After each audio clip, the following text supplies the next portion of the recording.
Homeopathy ওষুধগুলোকে শতভাগ কাজ করার মতো যোগ্যতা, তাহলে হোমিওপ্যাথিক ওষুধ দিয়ে আরো বেশি উপকৃত হতাম, সাকসেস আমাদের আরো বেশি হতো। কিন্তু আমরা যেটা বলি যে আপনি ব্রাশ ব্যবহার করবেন না, টুথপেস্ট ব্যবহার করবেন না, এই এই টুথপেস্ট, দাঁত মাজবেন না, এভাবে মানুষকে বলে দেওয়া হয়। দাঁত মাজবেন কি করবে? ছ্যাঁচা দাঁত নিয়ে থাকবে, শুনতে তো ঘৃণা লাগে। দাঁত মাজলে হোমিওপ্যাথি ওষুধ নষ্ট হয়ে যাবে। দাঁত মাজলে হোমিওপ্যাথি ওষুধ নষ্ট কেন হবে? কারণটা হইলো যে টুথপেস্টে এই কর্পূর দেওয়া থাকে। আচ্ছা ওয়েল, কর্পূর হোমিওপ্যাথি ওষুধ নষ্ট করে, তো কর্পূর তো সাবানেও থাকে, সাবান মাখা যাবে না। আচ্ছা, তাহলে কি করতে হবে? নিমের দাঁতল মাজতে হবে। তো নিমের তো একটা ঔষধি গুণ আছে, মাছ মাখবে, মাটি থেকে তো হোমিওপ্যাথি ওষুধ বেরিয়েছে, মাটি দিয়ে মাজবে। আচ্ছা, মাটি দিয়ে দাঁত বালু দিয়ে দাঁত মাজবে, তো বালু থেকে তো হোমিওপ্যাথি একটা ওষুধ আছে, কি দিয়ে মাজবে? হোমিওপ্যাথিতে গোড়ামির কোনো জায়গা নাই। শ্যাম্পু, সাবান, সোডা, টুথপেস্ট, হার্বাল, হিজবাল, এভরিথিং, তারপরেও হোমিওপ্যাথি কাজ করে। হ্যাঁ, তুমি বলতে পারো যে 1% কাজ করাতে বাধা দান করে, কিন্তু কাজ করে। আমরা যেটা বলি যে হোমিওপ্যাথি ওষুধ খাওয়াকালীন আমাদের মধ্যে আছে অনেকেই বলেন যে কাঁচা পেঁয়াজ খাবা না, রসুন খাবা না, গরুর মাংস, চিংড়ি মাছ, মাছ, গোয়াল মাছ খাবা না। গতানুগতিক ভাবে বলে। হোমিওতে গতানুগতিকতার কোনো স্থান নাই। আমাকে দেখতে হবে তিনটা জিনিস, যেটা রোগীর জন্য ক্ষতিকর, যেটা রোগের জন্য ক্ষতিকর, যেটা ঔষধের জন্য ক্ষতিকর। এই তিনটা জিনিস যদি আমি মনে রাখি, দ্যাটস এনাফ, এটাই যথেষ্ট। আমি কিন্তু তপনদা আমার কথা বলছি, আমার ভিউ বলছি। তুমি একটা রুগীকে অ্যালমেন দিলে, ফিটকিরি থেকে যেটা তৈরি হয়েছে, রুগীটা দেখবে ফিটকিরি মাছ গালে, এইটার জন্য ক্ষতিকর। অ্যালিয়াম সেপাদিরা কাঁচা পেঁয়াজ থেকে তৈরি, এটা রুগীর জন্য ক্ষতিকর। এইটা তুমি ট্রেডিশনাল ভাবে বলতে পারো, কিন্তু বেসিক্যালি আমরা যেটা মনে করি, আমি ব্যক্তিগতভাবে যেটা মনে করি, যেটা রুগীর জন্য হার্মফুল। একটা ডায়াবেটিসের রুগী, তার জন্য চিনি খাওয়া নিষেধ। একটা বার্জারাসের রুগী, তার সিগারেট খাওয়া নিষেধ। তুমি ঢালাওভাবে সিগারেট খাওয়া নিষেধ করতে পারো না, কারণ সিগারেট সব ওষুধের গুণাগুণ নষ্ট করতে পারে না। তুমি যদি ট্যাবেকাম দাও, তাহলে টোবাকো নিষেধ করতে পারো, টোবাকো অনেক কিছু তো আছে। নিকোটিনাম দাও, তুমি নিকোটিন নিষেধ করতে পারো, যেটা সিগারেটে আছে, করো, আমার কোনো আপত্তি নাই। যেটা রোগীর জন্য হার্মফুল, যেটা রোগের জন্য হার্মফুল, এবং যেটা ঔষধের জন্য হার্মফুল, এই তিনটা বিষয় হোমিওপ্যাথি ডাক্তাররা অনেক সময় বোঝে না। আমার অপরাধ নিও না, এবং আপনাদের কাছে আমি অনুগ্রহ করে বলছি যে আমার বক্তব্যগুলোকে খুব জটিলভাবে, ভারীভাবে নেবেন না। দেখেন, আমি দেখেছি আমার কাছে একটা মেয়ে আসছে, মেয়েটার সমস্ত শরীরে, আমি আবার বলছি, এখানে অমরনাথ স্যার আছেন এবং আমি সহ সম্ভবত 64 জন আছেন। আমার কথাগুলো দয়া করে খুব ভারীভাবে নেবেন না, কিন্তু একটু গভীরভাবে নেওয়ার চেষ্টা করুন। ভাববেন, আমার কাজ হচ্ছে আপনাদেরকে থিম দিয়ে দেওয়া, একটা করে ভাবনা দিয়ে দেওয়া, চিন্তা দিয়ে দেওয়া। আমার কাছে এক মেয়ে আসছে, সমস্ত শরীরে লাল লাল তিল, ছোট ছোট ছোট ছোট লাল লাল তিল, লাল লাল তিল। আমি দেখলাম এটা কিন্তু অনেক ওষুধের মধ্যে আছে, তার মধ্যে একটা গুরুত্বপূর্ণ ওষুধ হচ্ছে সিনামেরিস। সিনামেরিসের আঁচিল এবং তিলগুলো একদম রক্তবর্ণ লাল। আমার এক ছাত্র নিয়ে আসছিল, তা আমাকে বললো, স্যার আমি সিনামেরিস দিয়েছি, এই লাল আঁচিল। সিনামেরিস একটা নন পলিক্রেস্ট ওষুধ। তা আমি বললাম যে ওকে কি তুমি সিঁদুর পড়তে নিষেধ করেছিলে? তো স্যার সিঁদুর তো মেয়েটা পড়ে, ও তো হিন্দু, ও তো সিঁদুর পড়েই। সিনাবেরিস তৈরি হয়েছে সিঁদুর থেকে, আপনি সিনাবেরিস দিলেন আর ওকে সিঁদুর পড়তে নিষেধ করলেন না, আলতা পড়তে নিষেধ করলেন না। এটা একটা গল্প যদি আপনি মনে করেন, কিন্তু এটা বাস্তব গল্প, যুক্তিসঙ্গত গল্প। হতেই তো পারে হয়তো আমরা ঔষধের সোর্স জানি না, বুঝি না, এই জন্য এই বিষয়গুলো আমাদের ভাবা উচিত। কিন্তু তারপরেও, এত কিছুর পরেও কিন্তু হোমিওপ্যাথি ওষুধ অনেক অনেক অনেক কাজ করে। আমাদের তপন দা একটা খুব গুরুত্বপূর্ণ কথা বলেছেন যে হ্যানিম্যান একাধিক ঔষধ ব্যবহার করতে নিষেধ করেছেন। স্যামুয়েল হ্যানিম্যান সুনির্দিষ্টভাবে নির্দেশ দিয়েছেন যেন হোমিওপ্যাথিক ঔষধের অপব্যবহার না করা হয়। তপন দা, হ্যানিম্যান অভিশাপ দিয়েছেন, এই অভিশাপ দিয়েছেন যে যে হোমিওপ্যাথি চিকিৎসক সদৃশ্য হোমিওপ্যাথিক ঔষধ দেবে না, সে কোনোদিনই সদৃশ্য ঔষধ দ্বারা হোমিওপ্যাথিক্যালি ভালো হবে না। হ্যাঁ, আপনার সাথে আমি আমাদের মধ্যে সহমত। যারা আছেন,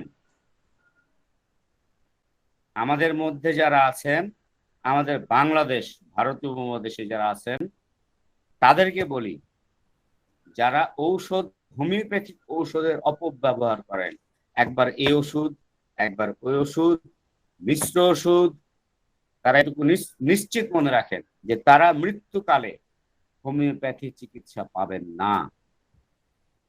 এটা একেবারে বাস্তব সত্য কথা, কারণ তিনি নিজের জীবনেও তাই করে গেছেন, তার ছাত্রছাত্রীরাও তাই করে যাবেন, এবং তিনি চিকিৎসাও ওঠে। আমি এই বিষয়ে আসলে আর বেশি কথা বলবো না। এই বিষয়গুলোতে কথা বলতে গেলে অনেক কথা বাড়বে, কারণ 12টা বেজে গেছে। আমাদের মধ্যে অমরনাথ স্যার আছেন, তপনদার সংসারে তো আছেই, আর আমাদের সাগরের ভর্তা, আলু ভর্তা করছে, বেচারা কষ্টে আছে। আমি আজকে লিভ নি স্যার, আমাকে আজকে দয়া করে ক্ষমা করেন। আপনারা কিছুক্ষণ বলেন, আমি স্যার আপনি শুনতে লিভ চাই। নেবেন কেন স্যার? আপনি তো স্যার লিভ নিলে হবে না তো স্যার, আপনি থাকবেন, না না, লিভ না যুক্ত বলতে থাকেন। না, লিভ লিভ না নয়, বলতে কথা আমি মিউট বলছি, আমি করবেন। লিভ না বলতে আমি আছি। আপনারা বলেন, হ্যাঁ আমি হ্যাঁ, আছি, আরেকজনকে বলার সুযোগ দেন, যাক আমি আমি আছি। ওই যারা সংযুক্ত আছেন, আমি রাতুল মাহমুদ স্যার আমার খুব গুরু এবং খুব বন্ধু মানুষ। তো আমি সবার জন্য একটা কথা বলতে চাই। আজকে আমি যে বিষয়টা আলোচনা করলাম মূলত চিকিৎসকের দিক থেকে, যে আমরা একজন চিকিৎসক হিসেবে যে সমস্ত ঔষধ বা আমরা কিভাবে চিকিৎসা করলে আরোগ্যের পথ থেকে সাধারণত বাধার সৃষ্টি হবে না, বা কি ধরনের কিভাবে চিকিৎসা করলে বা কি ধরনের ভুলগুলো করলে আমরা চিকিৎসার আরোগ্যের ক্ষেত্রে বাধা হবে, সেই বিষয়গুলি তুলে ধরলাম। নেক্সট পর্ব থাকবে মূলত তার অন্যান্য প্রত্যাবর্ত থেকে শুরু করে আহ, তার যে ব্যবহার্য বিষয়গুলি আছে, যেগুলো একদম আহ, একটা মূলত রুগীর পালনীয় যে বিষয়গুলো থাকবে, এইটি আমি বেশি তুলে ধরবো। সেক্ষেত্রে চিকিৎসা থাকবে কম থাকবে আর কি। কারণ এটা অনেক বড় বিষয় তো, এবং এই বিষয়ে হ্যাঁ আমাদের তপনদা, রাতুল মোহাম্মদ এইটা স্যার তুমি খুব যেটা অভিজ্ঞ মানুষ। বলছো, বলেন। তপনদা, এটা অনেক বড় বিষয়, এবং এত হ্যাঁ, বড় বিষয়, আমরা যেটা বলি যে অ্যালোপ্যাথি ওষুধ খেলে সাপ্রেশন হয়, রোগ অবদমন হয়, কিন্তু হোমিওপ্যাথি খেলে হয় না। কিন্তু এটা কি স্বীকার করো এটা কেউ? ভুল। তোমরা বলছো, তুমি কি এটা এমন ভুল কোনো কথা, ওষুধ হোমিওপ্যাথি সার্টিফিকেট খেয়েছো আছে। যে হোমিওপ্যাথি ওষুধ খেলে সাপ্রেশন হয় না?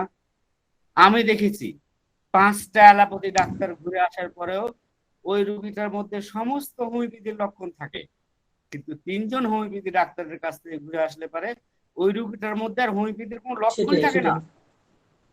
হোমিওপ্যাথি ওষুধ আরো সাপ্রেসিভ করে, লক্ষণকে চাপা দেয়।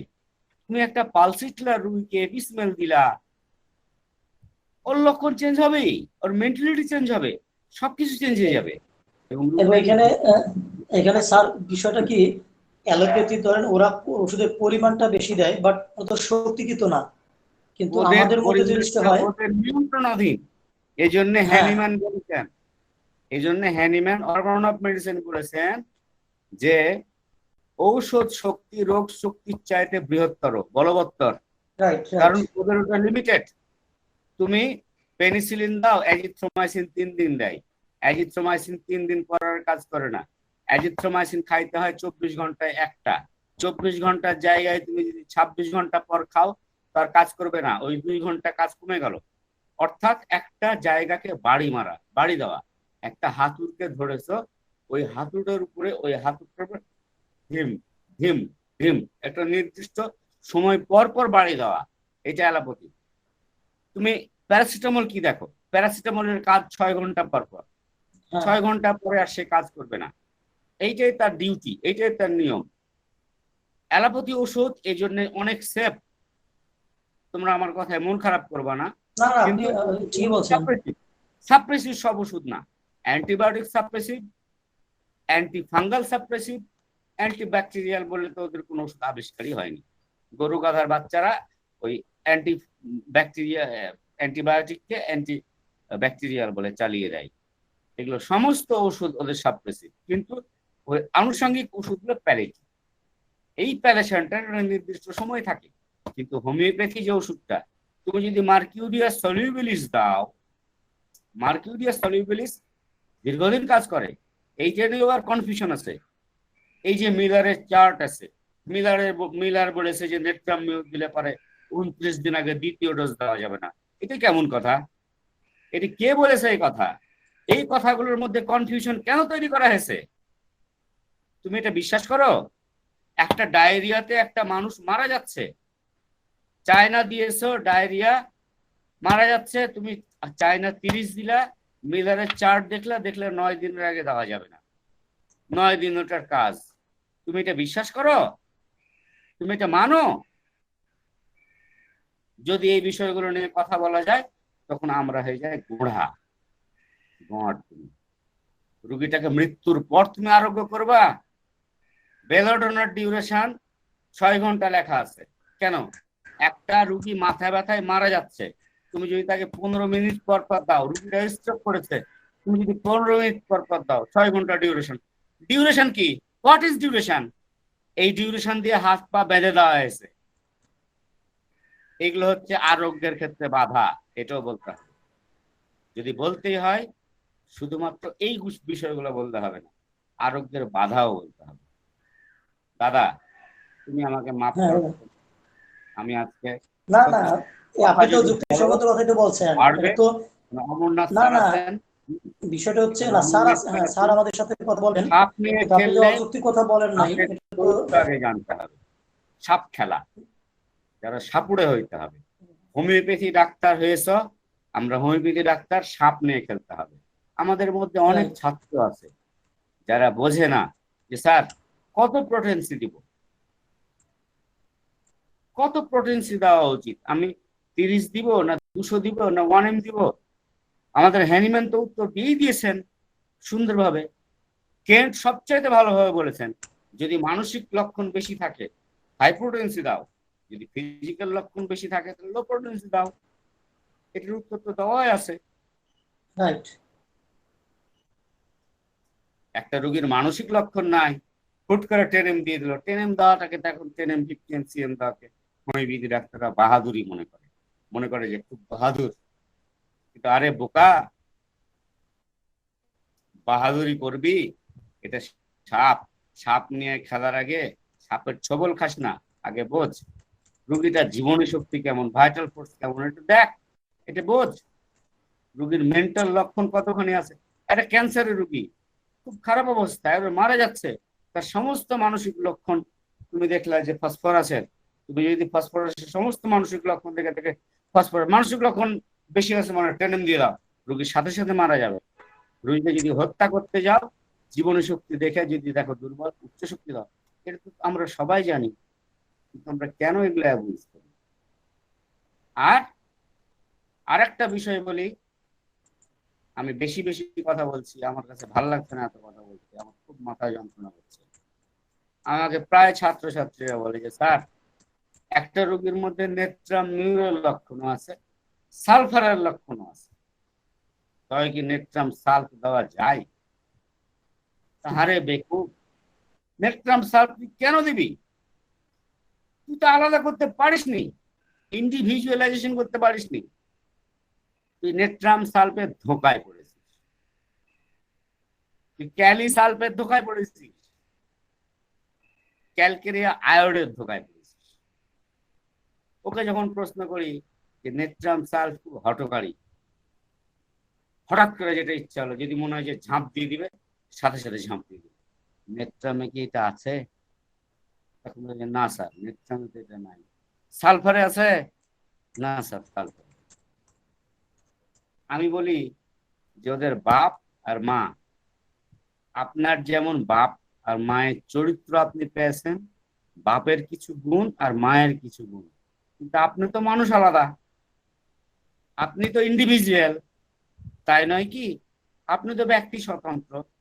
হ্যাঁ স্যার, ওরা কখনো গ্লোনয়েনের উদাহরণ দেয় না। গ্লোনয়েন নাইট্রোগ্লিসারিন থেকে তৈরি করা হয়েছে, যেটা গ্লিসারিন এবং আরেকটা, সরি আমার এই মুহূর্তে মনে পড়ছে না, সম্ভবত বেলেডোনা, নাইট্রোগ্লিসারিন। ওই উদাহরণ তো দেয় না, ক্যালকেরিয়া আয়োডের উদাহরণ দেয়, নেট্রাম সালফের উদাহরণ দেয়। এগুলো কেমন কথা? প্রত্যেকটা ঔষধের ইন্ডিভিজুয়ালিটি আছে, মিল থাকবে। একটা সন্তানের সাথে যেমন পিতার মিল থাকে, মাতার চরিত্রের মিল থাকে, ঠিক সেরকম মিল থাকবে, কিন্তু অমিলও থাকবে। এই অমিল গুলো আগে বুঝতে হবে।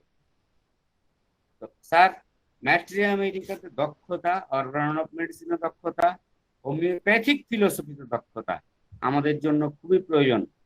আমি আজকে দেখলাম যে আজকে আমাদের মধ্যে সাখাওয়াত হোসেন স্যার ছিলেন, যিনি বাংলাদেশ হোমিওপ্যাথিক কল্যাণ সোসাইটির একজন গুরুত্ব। আমি ওনার সাথে প্রোগ্রাম করেছি, উনি উপস্থাপনা করেছি। আমি খুব ভালোবাসি ওনাকে, খুব ভালো লাগে ওনাকে। আসিফুল স্যার ছিলেন, আর সাগর তো আমার জান, আর তপন দা তো আমার মাথার মুকুট। আমি আজকে রাখি, আপনারা কথা বলেন। আসসালামু আলাইকুম। ধন্যবাদ স্যার, ধন্যবাদ স্যার, আপনাকে অসংখ্য ধন্যবাদ। আমাদের মাঝে অনেক স্যার আজকে উপস্থিত আছেন। স্যার, আপনারা যদি আমাদের মূল আলোচনার সাথে কোনো কিছু সংযুক্ত করতে চান, তাহলে সংযুক্ত করতে পারেন sir. Doctor Ashraful Haque sir আছেন, ডাক্তার হামিম স্যার আছেন, রাজীব কুমার স্যার আছেন, কুণাল ভট্টাচার্য স্যার আছেন। স্যার, আপনারা যদি একটু সংযুক্ত করা যায় তাহলে সংযুক্ত করুন।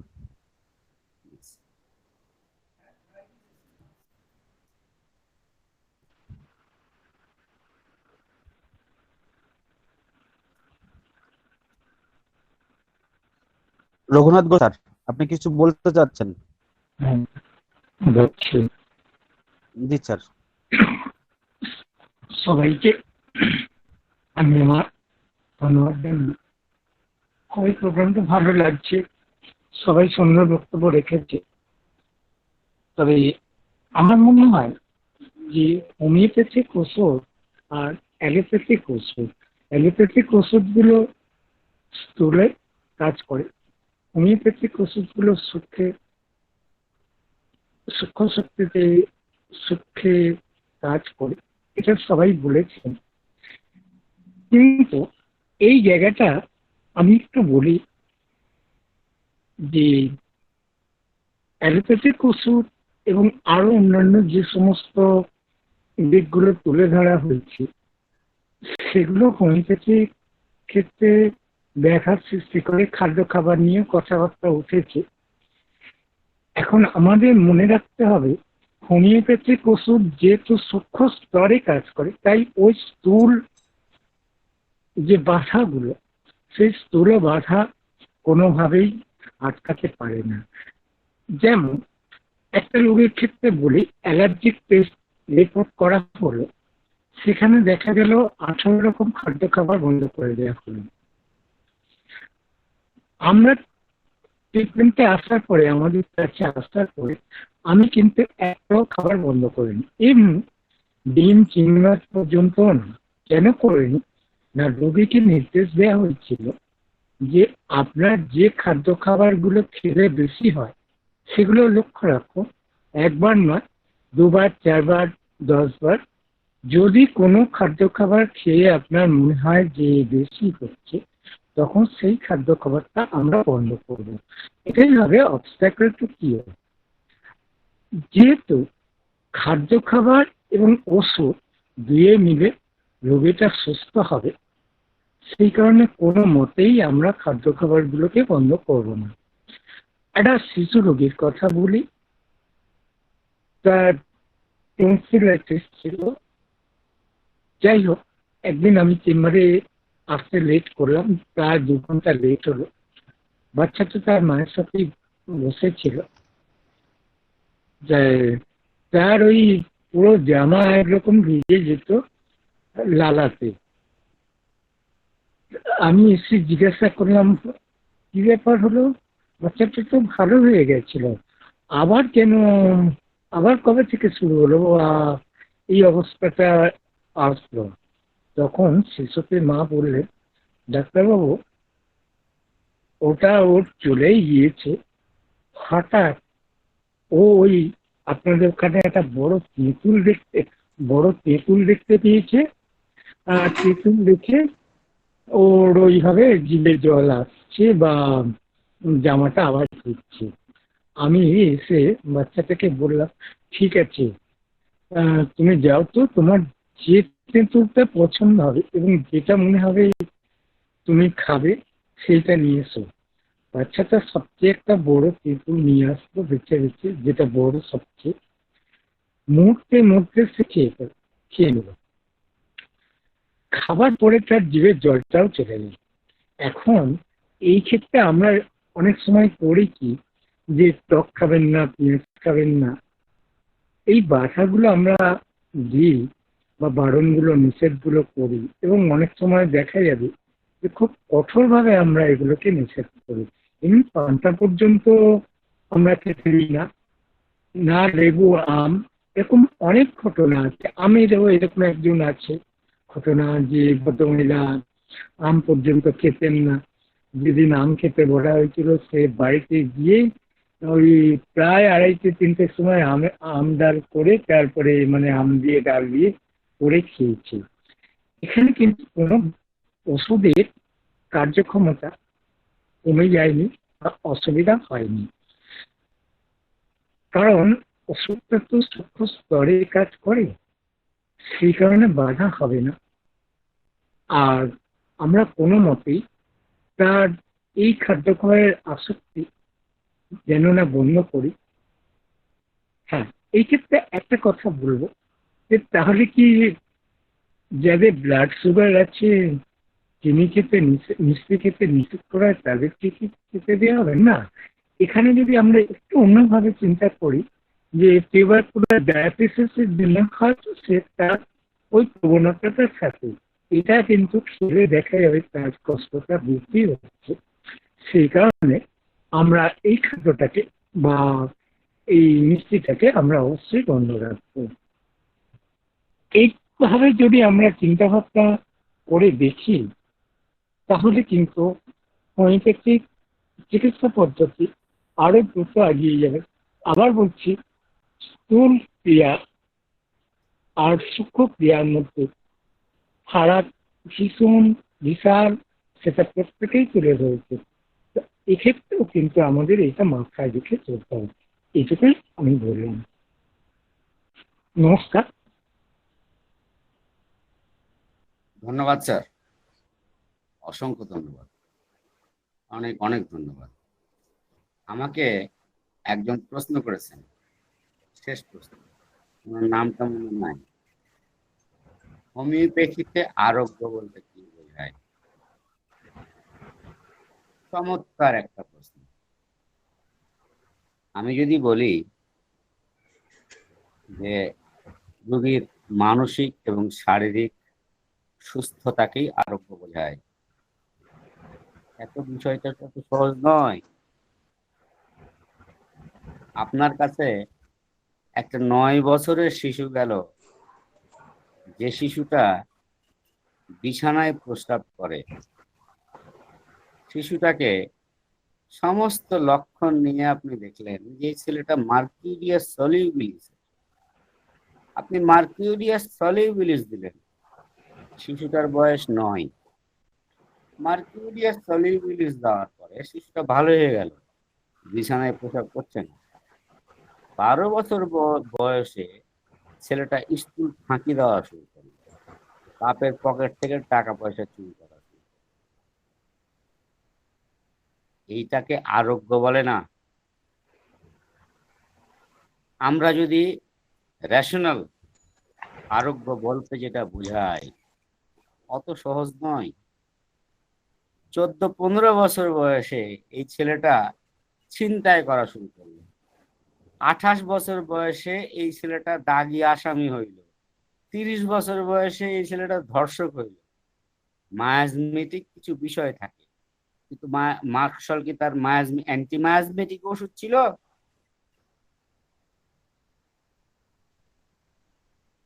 মার্কশল যখন তাকে দেওয়া হয়, মার্কশল তো অ্যান্টি মায়াজমেটিক ওষুধ ছিল না। এই জন্য তার মেন্টাল লেভেলে যাইতে হবে, তার মনস্তাত্ত্বিক গভীরতায় যাইতে হবে। হোমিওপ্যাথিক আরোগ্য বলতে আমরা যেটা বোঝাই, আমাদের মধ্যে এই কথা বলতে লজ্জা নাই।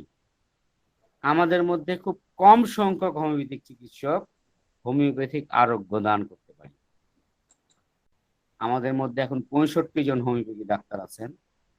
আমি দ্ব্যর্থহীন ভাষায় বলছি যে যদি সত্য সত্যই নিজের অন্তরের অন্তঃস্থল থেকে যদি গভীর হয়ে ভাবেন, হোমিওপ্যাথিক আরোগ্য প্রদান করা অনেক গভীর একটা বিষয়, অনেক ডিপ একটা বিষয়, এত জটিল একটা বিষয়, এত কঠিন একটা বিষয়, যে বিষয়টার জন্য একজন রুগীকে দিনের পর দিন, মাসের পর মাস, বছরের পর বছর স্টাডি করা লাগে, এবং সেই সাথে তাকে এনভায়রনমেন্ট দেওয়া লাগে, পরিবেশ দেওয়া লাগে। আপনি যদি শুধুমাত্র তাকে অ্যান্টি মায়াজমেটিক ঔষধ দেন, ভালো হবে, দেরি হবে। তাকে পরিবেশ দিতে হবে। এই কথাগুলো শুনতে খারাপ লাগলেও সত্য। এগুলো গভীর গভীর গভীর দর্শন তত্ত্বের কথা। এগুলো আমরা অমরনাথ স্যারের কাছে শুনতে পারলে আরো বেশি ভালো হবে। কিন্তু অনেক প্রশ্নের উত্তর আছে, অনেক প্রশ্নের উত্তর আছে, অনেক প্রশ্নের উত্তর নাই। গোঁজামিল করে প্রশ্নের উত্তর দিলে তো হবে না। সঠিকভাবে প্রশ্নের উত্তর চাই আমরা, বৈজ্ঞানিক প্রশ্নের উত্তর চাই। আমাদের মধ্যে আশরাফুল হক স্যার আছেন, অমরনাথ স্যার আছেন, আমাদের মধ্যে অনেক অনেক পণ্ডিত স্যার আছেন, আরো আছেন রূপঙ্কর স্যার, আর তপন স্যার তো আছেনই। দয়া করে আপনারা সবাই এই বিষয়গুলো নিয়ে আলোচনা করবেন। এগুলো একদিনের আলোচনা নয়, অনেক দিনের আলোচনা। আপনারা আলোচনা করুন, আমি শুনছি। ধন্যবাদ স্যার, অসংখ্য ধন্যবাদ। Doctor Amarnath Chakraborty sir, sir আপনার কাছে আমরা না হয় পরে আসি। আমরা আরো স্যার আছেন, আপনি ফিনিশিং দিন, ওটাই ভালো হবে। তারপরে আমরা প্রশ্ন উত্তর পর্বে চলে যাব। আমাদের মাঝে আরো অনেক স্যার আছেন, এবিএম শহীদুল্লাহ স্যার আছেন, আশরাফুল হক স্যার আছেন। Sir Ashraful Haque sir, hello hello hello Swapan Bari sir, হ্যাঁ আপনাকে দেখতেই পাইনি স্যার, সরি স্যার। হ্যাঁ স্যার বলুন। আজকের সাবজেক্ট হলো আরোগ্য পথে বাধা, মানে অবস্টাকেল টু রিকভারি। জি স্যার, জি স্যার। তো যেটা ঘটনা হলো, আমি সঠিক মেডিসিন দিলাম, অথচ আরোগ্য হচ্ছে না বা কাঙ্ক্ষিত ফল পাচ্ছি না। এইরকম একটা এইরকম একটা বিষয় নিয়ে আজকের আলোচনা। তো ঘটনা হলো, আমি সঠিক মেডিসিন দিলাম, কিন্তু দেখা গেল কাঙ্ক্ষিত ফল পাওয়া যাচ্ছে না, কেন? সেটা নিয়ে একটু ভাবনা চিন্তা করার জায়গা তৈরি হয়। দেখা গেল যে আমার ওষুধ বেশ কাজ করছিল, ভালো রেজাল্ট পাচ্ছি না। হঠাৎ করে যে দেখা গেল যে হ্যাঁ সে যেন স্টপ করেছে বা যতটা ভালো রেজাল্ট হওয়া উচিত ছিল সেটা হলো না। এবারে দেখা গেল যে তার পারিবারিক যে একটা ইন্টারপার্সোনাল রিলেশন যেটা, সেই জায়গাটা একটা কোনো এমন অবস্ট্যাকেল হচ্ছে, হয়তো দেখা গেল পারিবারিক অশান্তি, সেখানেও কিন্তু ওষুধের কাজে বাধা হয়। যেমন দেখা গেল যে একটা মানুষের ওপরে অহরহ তার একটা মেন্টাল টর্চার চলছে, তো সে আমাকে বলছে না, হতে পারে এইরকম জায়গায় অনেক ইন্টারোগেশন করার পরে হয়তো সেটা উদ্ধার হলো, কিন্তু এটা একটা আরোগ্য পথে বাধা। এই জায়গাগুলো বোঝার জন্যে সেই যে ইনডাইরেক্ট কোয়েশ্চেনিং কেন হলো প্রয়োজন হয়, অনেক সময় রোগীর পরিবারের লোকজনের সঙ্গে কথা বলতে হয়। এটাও একটা কিন্তু খুব ভাইটাল জায়গা। এটা কিন্তু সব ঠিক আছে, কিন্তু এই একটা জায়গার জন্য হয়তো ঠিক মতো কাজ হচ্ছে না, হয়তো কেন এটাই বাধা হয়। দেখা গেল এমন হতে পারে ব্যক্তিটি হয়তো কোনো রাজনৈতিক দল, সামনে ইলেকশন, এই যে ইলেকশন সংক্রান্ত যে একটা সন্ত্রাস চলে, এটাও অনেক সময় তার মনের ওপরে এমন প্রতিক্রিয়া তৈরি করে যেটা কিন্তু অবস্ট্যাকেল টু রিকভারি হয়। আবার অনেক সময় একটা যেমন স্যার তপন কাঞ্জিলালের ওখানে দেখেছিলাম, একটা মেয়েকে মেডো দিয়ে যাচ্ছে, মেডো দিয়ে যাচ্ছে মানে দেওয়া ছিল, তাতে ইমপ্রুভ হচ্ছে, কিন্তু যেন আশানুরূপ ফল হচ্ছিল না। তো এই সময় ওই রোগিণীর মা স্যারের কাছে চিকিৎসিত হতে আসে, এবং সেখানে টেস্ট টেকিং করার পরে দেখা গেল যে তার একটা পাগলা কুকুরে কামড়ায়, তারপর থেকে নানান সমস্যার সৃষ্টি। তো তাকে হাইড্রোফোবিনাম দেন, দেওয়ার পরে সিমটম ডাইরেকশন অফ যে সিমটম সেটা কিন্তু হেরিং ল ফলো করছিল। পরবর্তীকালে তার মেয়েটি যখন ফের এলো, তখন স্যার বললেন যে দেখ ওকেও এইটা দিতে হবে, কারণ ওরা জন্মের আগে বুড়ির এই ঘটনাটা ঘটেছিল এবং এইটা একটা অবস্ট্যাকেল হচ্ছে, এই অবস্ট্যাকেলটা কিন্তু ও সন্তানদের মধ্যে সঞ্চারিত হয়েছে, তুই দেখ একেও হাইড্রোফোবিনাম দিচ্ছি, এও ভালো থাকবে। আর এটা আমি চাক্ষুষ করেছি। এইরকম ভাবে অবস্ট্যাকেল যে কোন পথ থেকে আসবে সেটা কিন্তু আগে থেকে ভাবা যায় না, এবং অনেক ইন্টারোগেশনের পরে সেটা আমরা বুঝতে পারি। আবার যে আজকেরকার দিনের যে ফুড হ্যাবিট, এবং বিশেষ করে এই ফাস্ট ফুড, এতে যেসব উপাদানগুলো প্রয়োগ করা, সেইগুলোর জন্যও কিছু সিমটম তৈরি হয় রোগীর মধ্যে। সেটা যদি আমি দূর না করতে পারি, আমি ওষুধ দিয়ে ওই জিনিসটা রিমুভ করতে পারবো না। এই যে কসমেটিক গুলো ইউজ হয়, এগুলোতে ব্যাপক পরিমাণে সব স্টেরয়েড থাকে। এবারে সেটা যদি সে কন্টিনিউ ইউজ করতে থাকে, সেই যে সিমটম প্রডিউস করবে সেটা কি মেডিসিনে রিমুভ করা সম্ভব? এটাও একটা কিন্তু আরোগ্য পথে বাধার জায়গা তৈরি হয়। জাস্ট এইটুকু বললাম, পরে অমরদার বক্তব্য রাখছি। ধন্যবাদ স্যার, অসংখ্য ধন্যবাদ। কিন্তু doctor Ashraful Haque sir, doctor Ashraful Haque sir, sir আমাকে শুনতে পাচ্ছেন? জি, অভিনন্দন, আপনাকে শুনতে পাচ্ছি। জি স্যার। এখানে আপনি আমাদের মধ্যে ডক্টর হামিম স্যার গতদিন বোধহয় কিছু বলতে চাইছিলেন, কিন্তু বেচারা লজ্জা করে বলতে পারেন নাই। হামিম স্যার, যদি আপনি কিছু বলতে চান। স্যার আসসালামু আলাইকুম স্যার। হ্যাঁ, স্যার না স্যার, আমি বলেছি স্যার, গতকালকে অনেক কথা হয়েছে।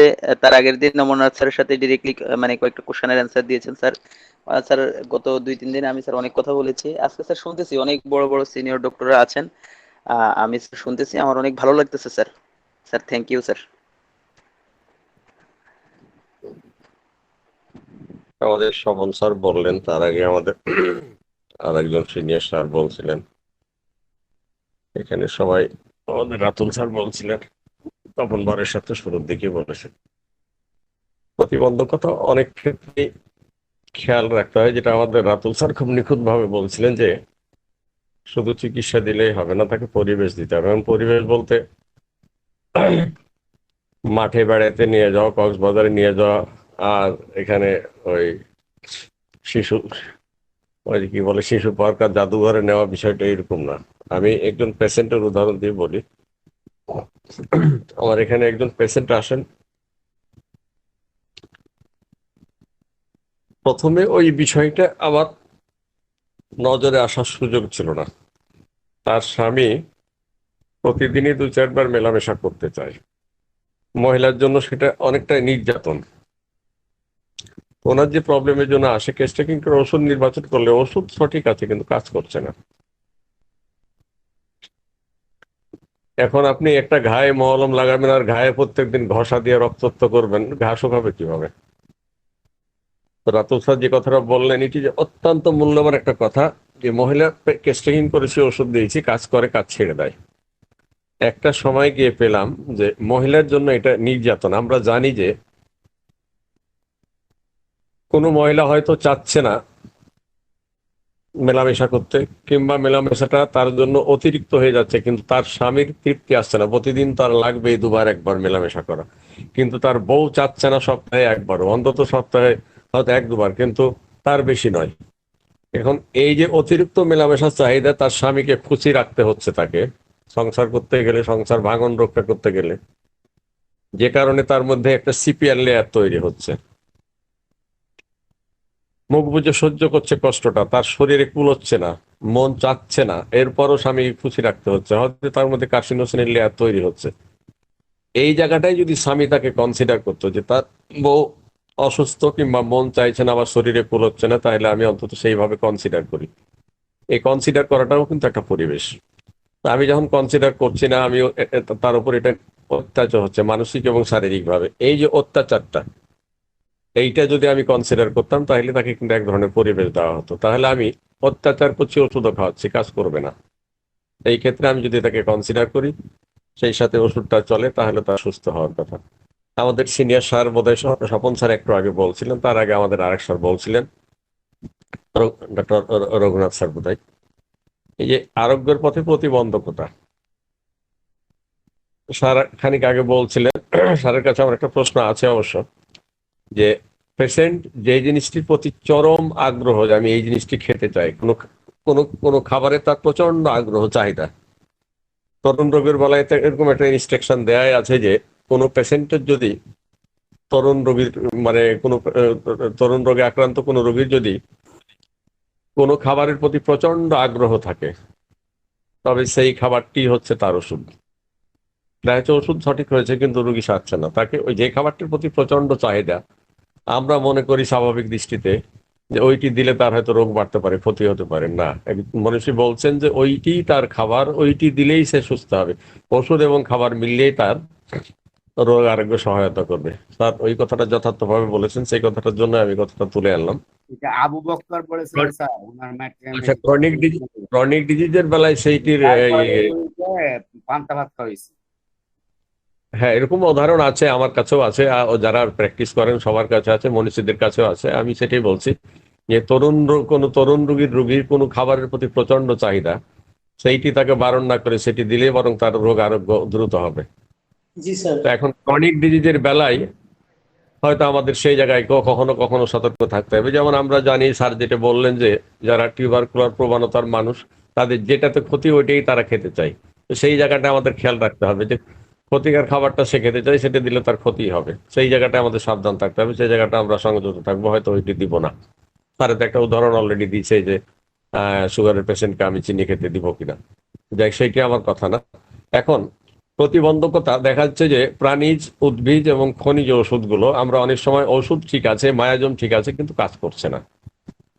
এই ক্ষেত্রে মনীষীদের বক্তব্য যে যেই মানুষটি যত পিছন থেকে, পিতৃকুল কিংবা মাতৃকুল, মায়ের কিংবা বাপের দিক থেকে যত পিছন থেকে কোনো জটিল মায়াজম বহন করে আসছে, দেখা যাচ্ছে যে এইটি হয়তো তার মায়ের কিংবা মায়ের বাবার বাবার কিংবা বাবার বাবার কিংবা তার বাবার থেকে যত পিছন থেকে আসে কোনো মায়াজমের জটিলতা বহন হয়ে আসছে ততটাই জটিল হয়, যে কারণে অনেক সময় প্রাণী খনিজ কিংবা উদ্ভিজ ওষুধ, মায়াজম ওষুধ সব ঠিক আছে কিন্তু কাজ করছে না। সেই ক্ষেত্রে মনীষীদের পরামর্শ হচ্ছে যে এই ক্ষেত্রে অবশ্যই একটি নসড ওষুধ অপেক্ষাকৃত যেটি সদৃশ রোগীর জন্য, মানে নির্দিষ্ট ওষুধ ধরেন লাইকোপোডিয়াম আমি কাউকে অ্যাপ্লাই করেছি, তো এই উদ্ভিজ ওষুধটি দিয়ে আমার দেখা যাচ্ছে যে আমার কেস্টিকিং ওষুধ মায়াজম সব ঠিক আছে কিন্তু কাজ করছে না। সেই ক্ষেত্রে যদি আপনি খুব ভালো করে খেয়াল করেন তাহলে দেখা যাবে যে তার খুব ব্যাকগ্রাউন্ডের থেকে জটিল কোনো মায়াজম সে বহন করছে। এই ক্ষেত্রে এই উদ্ভিজ হোক আর প্রাণী হোক আর খনিজ ওষুধগুলো ব্যর্থ হয় অনেক সময়। সেই ক্ষেত্রে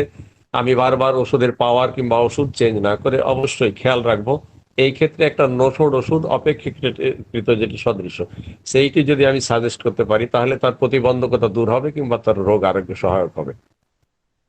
তো যাই হোক, আমি এখানেই থামি আর কি, যেহেতু আমাদের অনেক সিনিয়র মানুষ আছে। ধন্যবাদ সবাইকে। ধন্যবাদ স্যার, আপনাকে অসংখ্য ধন্যবাদ।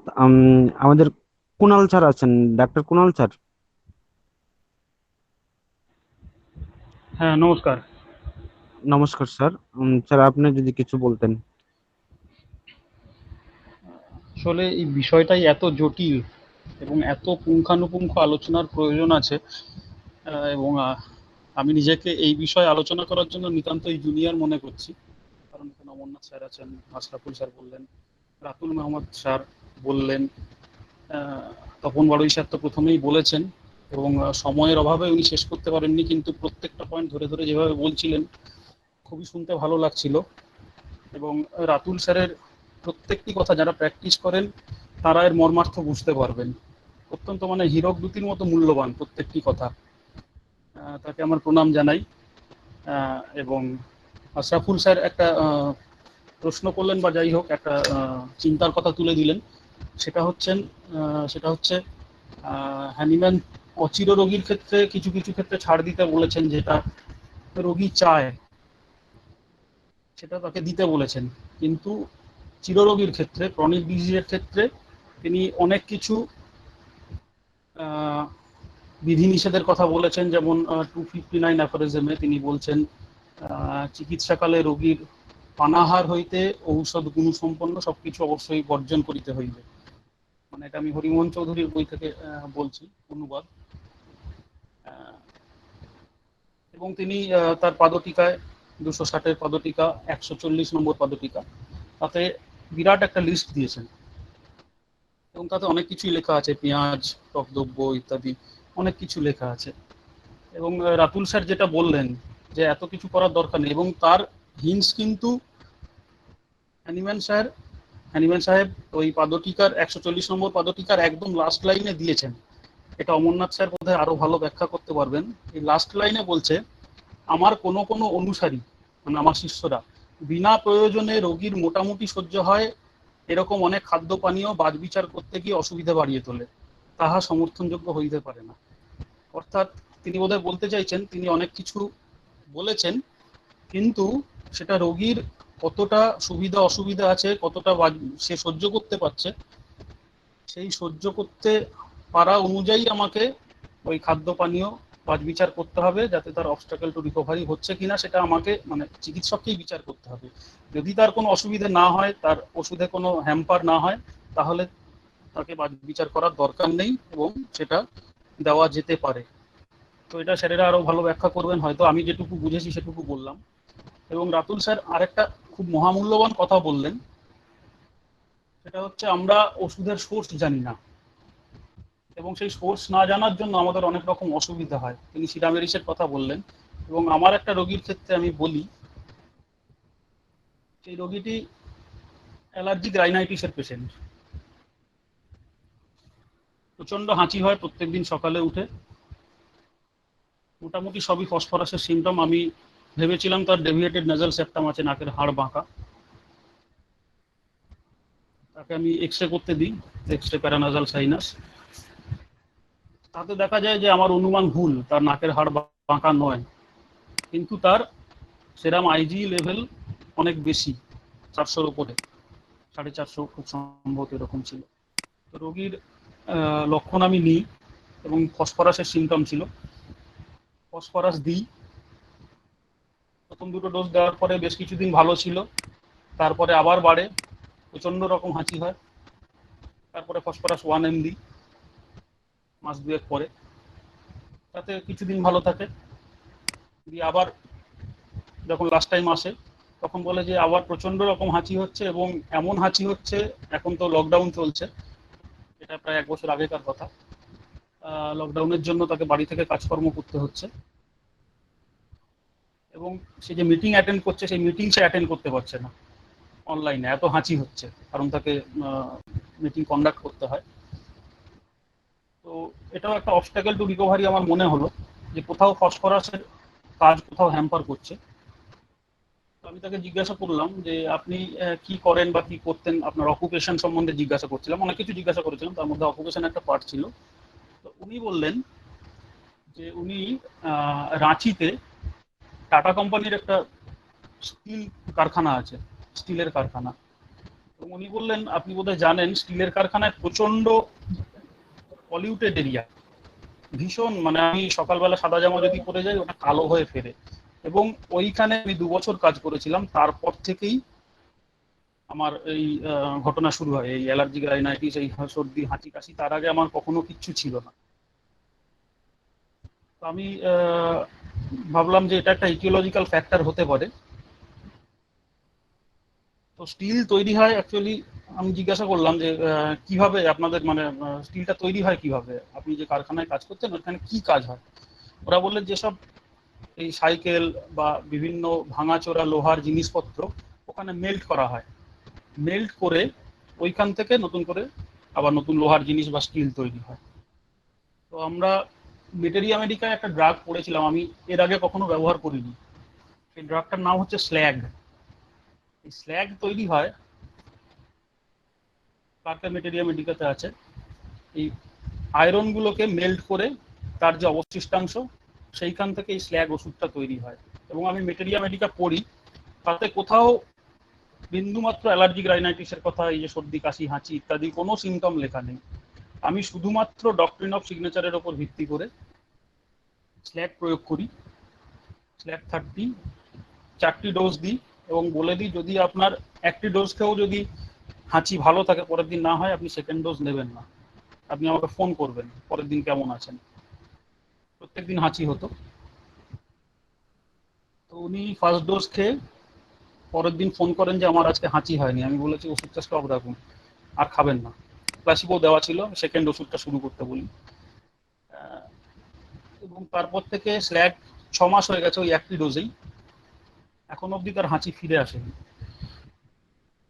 পরবর্তীকালে আসলে হয়তো অন্য কিছু চিন্তা করা যাবে, বা তার পরবর্তী পোটেন্সি বাড়ানোর কথা চিন্তা করা যাবে। কিন্তু এই যে সোর্সের কথা রাতুল স্যার বলছিলেন, এই সোর্সের কথাটাও মেডিসিন সিলেকশনের সময় কোথাও obstacles two recovery, etiological factor, এবং সেই ইটিওলজিক্যাল ফ্যাক্টরের সঙ্গে হোমিওপ্যাথিক কোনো ওষুধের সোর্সের মিল আছে নাকি, এটাও আমাদের মিলিয়ে দেখা দরকার আছে।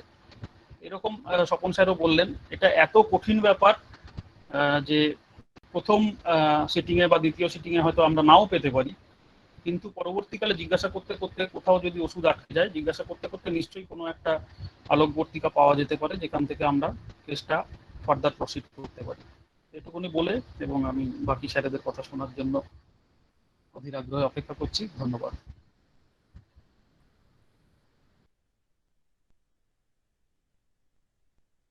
অসংখ্য ধন্যবাদ স্যার। আচ্ছা, আমাদের মধ্যে এবিএম শহীদুল্লাহ স্যার আছেন, doctor ABM Shahidullah sir. Doctor ABM Shahidullah sir, আমাকে শুনতে পান?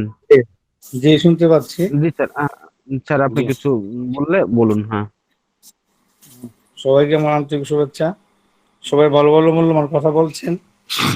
আমি 2-4টি কথাই বলবো, যে আসলে যে ব্যথাটা কোন দিক থেকে কিভাবে আসে হোমিওপ্যাথি ওষুধ প্রয়োগ করার পর, সেটা আসলেই অনেক ব্যাপক বিষয়, সেটা বোঝা খুবই কঠিন জিনিস। শুধু খাদ্যগুলা দিয়ে যে ওষুধ, যে জিনিস থেকে যে ওষুধটা বানালো, সেই ওষুধ খাওয়ানোর সময় সেই জিনিসটা খেতে নিষেধ, ওষুধ তাই না। আবার শুধু মাইজমের দিকে তাকিয়ে থাকবো, ওষুধে কাজ করতেছে না সদৃশ্য, মাইজমের দিকে ফিরে যায়, সেটাও না। আমি এক মহিলাকে আপনার তার লিভারের সমস্যা ছিল, পেইন হতো, অ্যাসিডিটির দোষ ছিল, ওই পায়খানার কোষ্ঠবদ্ধতা ছিল, মানে এরকম সাদৃশ্যে তাকে এলোমিনা দিয়ে যাচ্ছিল। এলোমিনার বাইরে কোনো ওষুধও তাকে চিন্তা করতে পারছিলাম না যে অন্য কোনো একটা ওষুধ হবে কিনা। অনেকদিন চিকিৎসা করার পরও তার খুব একটা রেজাল্ট আসছিল না, হয় ভালো থাকে না, এরকম চলছিল।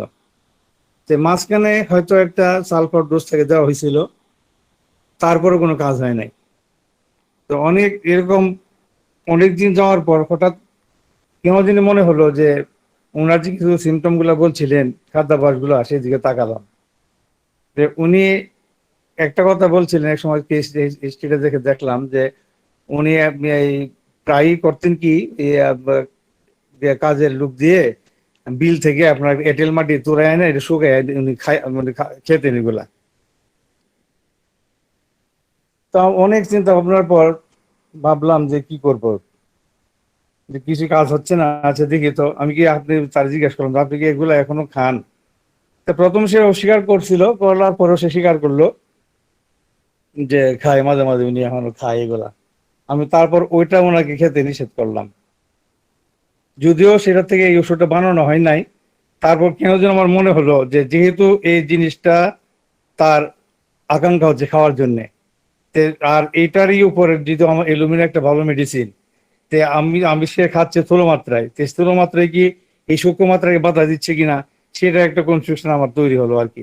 সে থেকে আমি তাকে বললাম যে আপনি যাই হোক একটা কাজ করেন, এইটা আপনার খাবেন না, যদি খান তাহলে আপনার চিকিৎসা আমি করতে পারবো না, তাহলে আপনি অন্য কোনো ডাক্তার কাছে যান, আপনারা সুস্থ হবেন না। তারপর উনি ওইটা স্টপ করাতে যখন পারলাম, তারপর দেখা গেল যে না, বেশ ওষুধের রেজাল্ট গুলো আসতে শুরু করলো, দেখলাম যে বেশ ভালোর দিকে। এই যে বিষয়গুলা আসলে এটা ভাববারই বিষয়, অনেক ব্যাপক বিষয়, বিভিন্ন দিক থেকে বিভিন্ন ইয়ার থেকে আমাদের সেগুলো আপনার নিজস্ব কিছু কিছু অভিজ্ঞতা বা নিজের কিছু চিন্তাধারা সেখানে সংযোজন করা, আমি মনে করি যে এটা সবার বেলায় এই দিক থেকে একটু নজর দেওয়াই উচিত। ধন্যবাদ। ধন্যবাদ স্যার। আচ্ছা, আমাদের আরো অনেক স্যার আছেন, আমাদের আলোচনার সাথে যদি কিছু অ্যাড করতে চান তাহলে আপনারা অ্যাড করতে পারেন।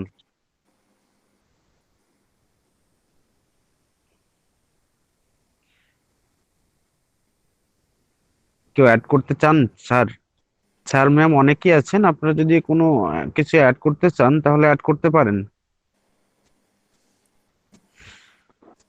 আসসালামু আলাইকুম। জি স্যার।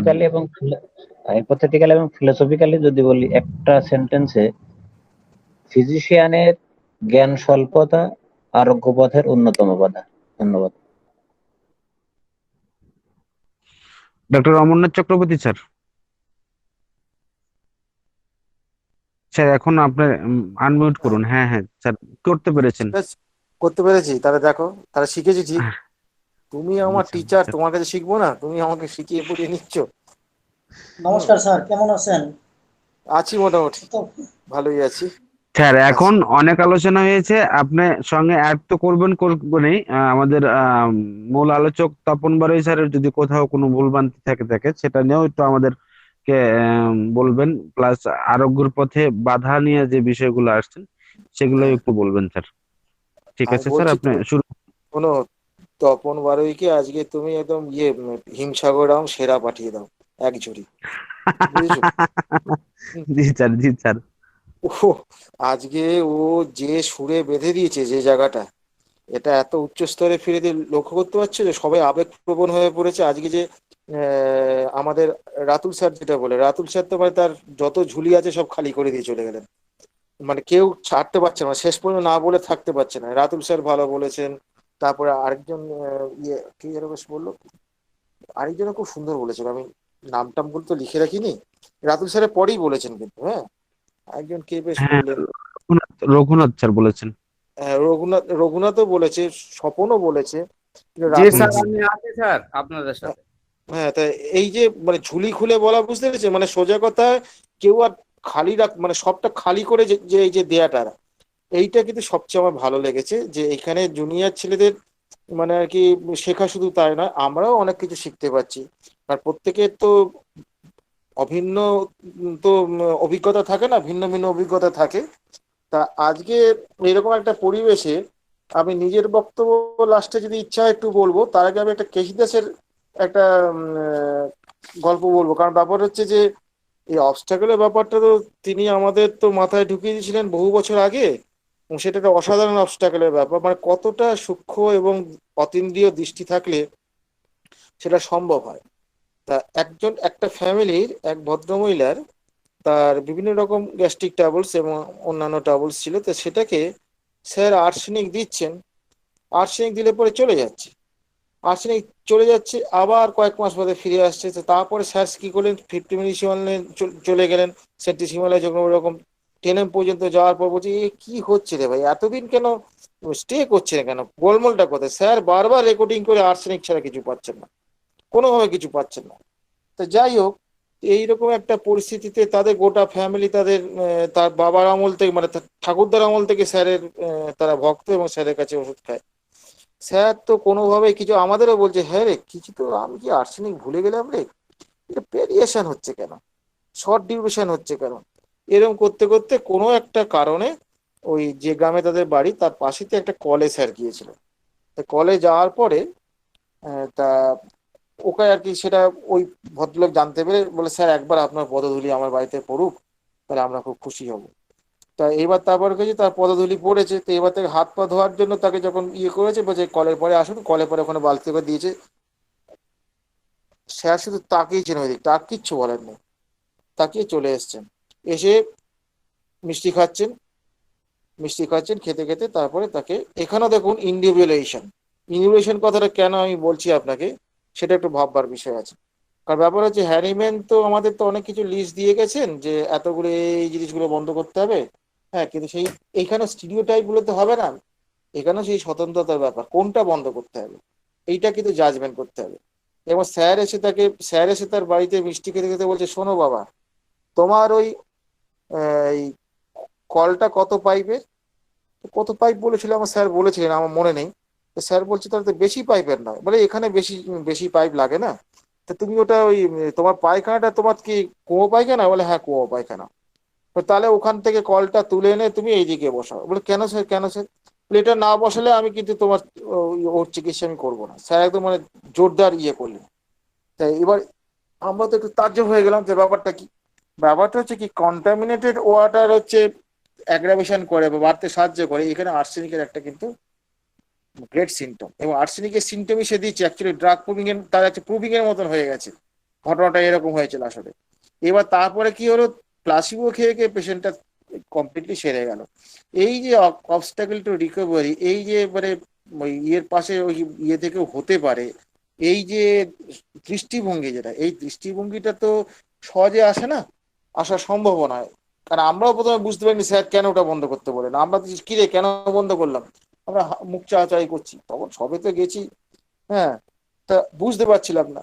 তো এই যে জায়গাটা, যেটা এইরকম ছোট্ট ছোট্ট জায়গাগুলো আমাদের এরকম অনেক আছে, যে জায়গাগুলো আমরা বুঝতে পারি না। আরেকটা ব্যাপার হচ্ছে কি, যে আমাদের যখন বাচ্চাদের চিকিৎসা করব তখন জানতে হবে যে কোন স্কুলে পড়ে। কোন স্কুলে পড়ে বলতে ব্যাপারটা হচ্ছে কি, যে বিশেষ করে যদি তার ওই ইংলিশ মিডিয়াম স্কুলে যদি পড়ে, হ্যাঁ সেখানে কিন্তু বাবা মায়ের টর্চার হয়, বাবা মায়ের এবং মাস্টারদের টর্চার হয়, এবং শুধু টর্চার হয় তাই শুধু নয়, এবং সেখানে শিশুদের ইমোশনের সাপ্রেশনও হয়। এই ইমোশনের সাপ্রেশন যদি হয়, টর্চার যদি হয়, মানে এগুলো টর্চার মানা হয় না বর্তমানে, কিন্তু বাস্তবে এগুলো টর্চারই হয়। এইটা যদি হতে থাকে, তাহলে কিন্তু ব্যাপার হচ্ছে সেখানে একটা অবস্টাকেল টু রিকভারি হতে পারে। স্বপন ফ্যামিলি রিলেশনের কথা বলেছে, এখানে আমি একটা কথা, আমার দুটো কথা মনে পড়ছে। যে একটা কেসে হচ্ছে কি, তার বাবা তার ঠাকুমার সঙ্গে খুব দুর্ব্যবহার করে, সেটা তার নাতি কিন্তু মেনে নিতে পারে না, নাতিকে খুব ভালোবাসে সে। ওই সেইটা নিয়ে সে নাতি বিরাট কষ্ট পায়, বিশাল বিশাল লাগে, এবং বিভিন্নভাবে কল্পনা করে কখন বড় হবে, বড় হয়ে বাবাকে আচ্ছা করে পেটাবে, এরকম তার রাগ। এই যে অ্যাঙ্গার সাপ্রেশন হচ্ছে, এটা কিন্তু নর্মাল ভাবে তার বাড়ির লোক বলছে না আমার ছেলে খুবই শান্ত, না ও রাগে না, কোনো কিছুতে কিছু করে না। এটা সত্যি কথাই, সে শান্তই, শান্তের প্রকৃতির ছেলে সে। কিন্তু তার মনের মধ্যে এই যে অশান্ত ভাবটা, এটা তো কিন্তু কেউ টের পাচ্ছে না, কারণ তাকে তো কেউ অত্যাচার করছে না। তাকে তো তার বাবা ভীষণ ভালোবাসে, তার মাও ভালোবাসে, বাবার এই আচরণটা কিন্তু সে মেনে নিতে পারেনি।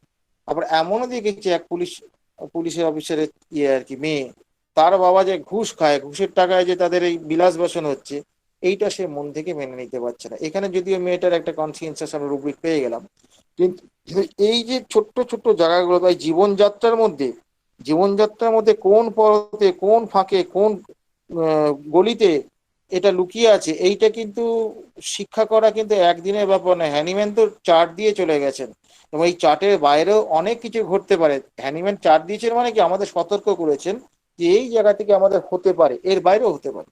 এবং এই যে বলা যে সিগারেট খেলে কাশি বাড়ে, আমার প্রথম জীবনের ঘটনা বলছি। আমার এক পেশেন্ট ঢুকেই বলছে, ডাক্তারবাবু আমার সিগারেট বন্ধ করলে আপনার ওষুধ খাবো না। আমি আচ্ছা জ্বালায় বললাম, বলে কেউ বিশ্বাস করে না আমার কথা, সিগারেট খেলে আমার কাশিটা কয়েক ঘন্টা কম থাকে, ঘন্টা 2-3 কম থাকে। এটা আমাকে কোনো ডাক্তার বলে না, আমাকে সাইকিয়াট্রিস্ট পর্যন্ত দেখাতে বলেছে। আপনি চিন্তা করতে পারেন, এই কথাটা কেউ আমার বিশ্বাস করে না। এবার আমিও যে বিশ্বাস করছি এমন নয় কিন্তু। যাই হোক, তো তাকে আমি রেকর্ডিং করলাম, রেকর্ডিং করে আমার তখনকার জ্ঞান অনুযায়ী তাকে সিপিআর দিয়েছিলাম। যে সিপিআর দ্বিতীয় দিতে হয়নি, সিপিআর 200 দিতে তাতেই টোটালি সে কিওর হয়ে গেছে। তো বলে ব্যাপারটা হচ্ছে কি, এই টোটালি কিওরটা হলো এই কারণে যে সেখানেও আমাদের ওই টোবাকো অ্যামোলেশন, আমাদের যে প্রচলিত চিন্তা ভাবনা, টোবাকো খেলে সবকিছু বাড়ে, হ্যাঁ সবকিছু সাইড এফেক্ট হয়, হ্যাঁ কিন্তু টোবাকো খেলে আরাম হয়, এটাও তো আছে রেপার্টারিতে। তার ব্যাপার হচ্ছে যে আমরা যখন হোমিওপ্যাথির যখন চিকিৎসাটা করব, একমুখী চিন্তা বা ফিক্সড চিন্তা যখনই করব, তখনই কিন্তু সেটা ফিক্সড আইডিয়া হয়ে যাবে। এইটা মাথায় রাখতে হবে। ওই জন্য সবসময় সদা সতর্ক থাকতে হবে যে আমাদের চিন্তা ভাবনার মধ্যে কোনো শ্যাওলা জমেছে কিনা। হ্যাঁ, ফলে একটা ডাইনামিসিটি থাকাটা খুবই জরুরি। ফলে হোমিওপ্যাথি ডাক্তার হচ্ছে অ্যাকচুয়ালি ডাইনামিক ডাক্তার, এইটা কিন্তু আমাদের মাথায় রাখতে হবে। এইটা যদি আমরা করি তাহলে কিন্তু আমাদের অসুবিধা হবে না।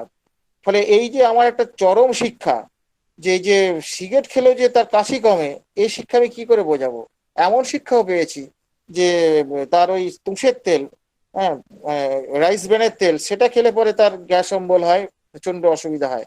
কিন্তু খাঁটি ঘিয়ের লুচি খেলে, ঘিয়ের জিনিস খেলে পরে তার কিছু হয় না। এবার ডাক্তাররা যে সে মোটা টোটা সবাই তার ঘি খেতে বারণ করে দিয়েছে। আমি বললাম হ্যাঁ ঘি খাবেন, তবে আপনি তো মোটা সোটা, তো আপনি একটু পরিমাণ যতটা পারেন কম করে খান, আমরা বাধা দেই না। এই বাধা দেই না, এই যে বেশি খেতে চায় কোনো জিনিস, এটাও কি সে খেতে চায়? তা তো নয়। আমাদের মায়াজামের শিক্ষা কি বলে যে সেই জিনিসটার অ্যাসিমিলেশন ঠিক মতন হয় না বলেই তার চাহিদাটা বাড়ে।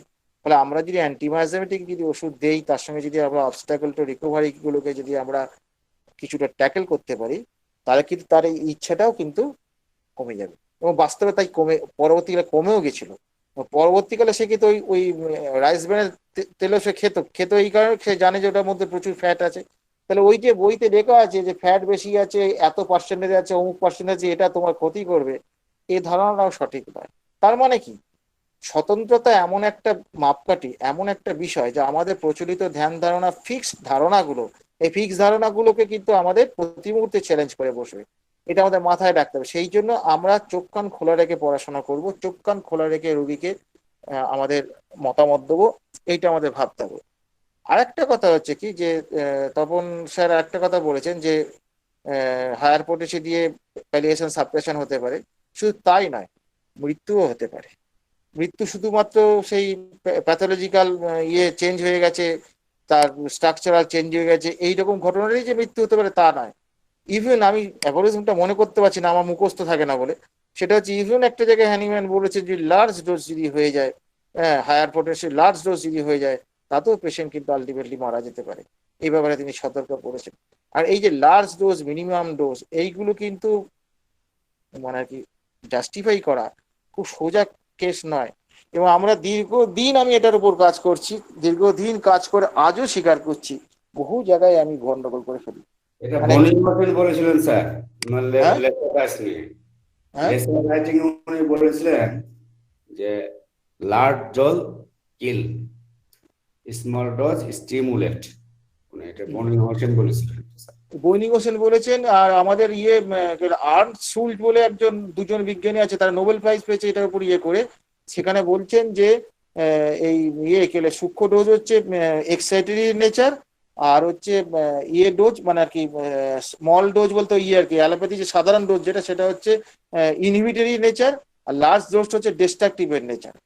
আচ্ছা, লাস্টে একটা কথা বলে শেষ করে দিই, সেটা হচ্ছে কি যে তপন বাড়ি স্যার বলেছে যে আমাদের হোমিওপ্যাথি ওষুধে অনেক সর্বনাশ করতে পারে, হায়ার পোটেন্সিতে এই কথাগুলো বলেছেন, সে অ্যালোপ্যাথির তুলনায় বেশি করতে পারে। এইটা কিন্তু অনেকের মন থেকে মানতে পারবেন না এই কারণে যে তারা তো বলতে বলতে তোতামাকি হতে অভ্যাস হয়ে গেছে, হোমিওপ্যাথি ওষুধে কোনো সাইড এফেক্ট নেই, কোনো সাইড এফেক্ট নেই, এরকম তাদের বিভিন্ন শিক্ষকদের কাছে এরকম তোতাপাকির মতো মুখস্থ করেছে।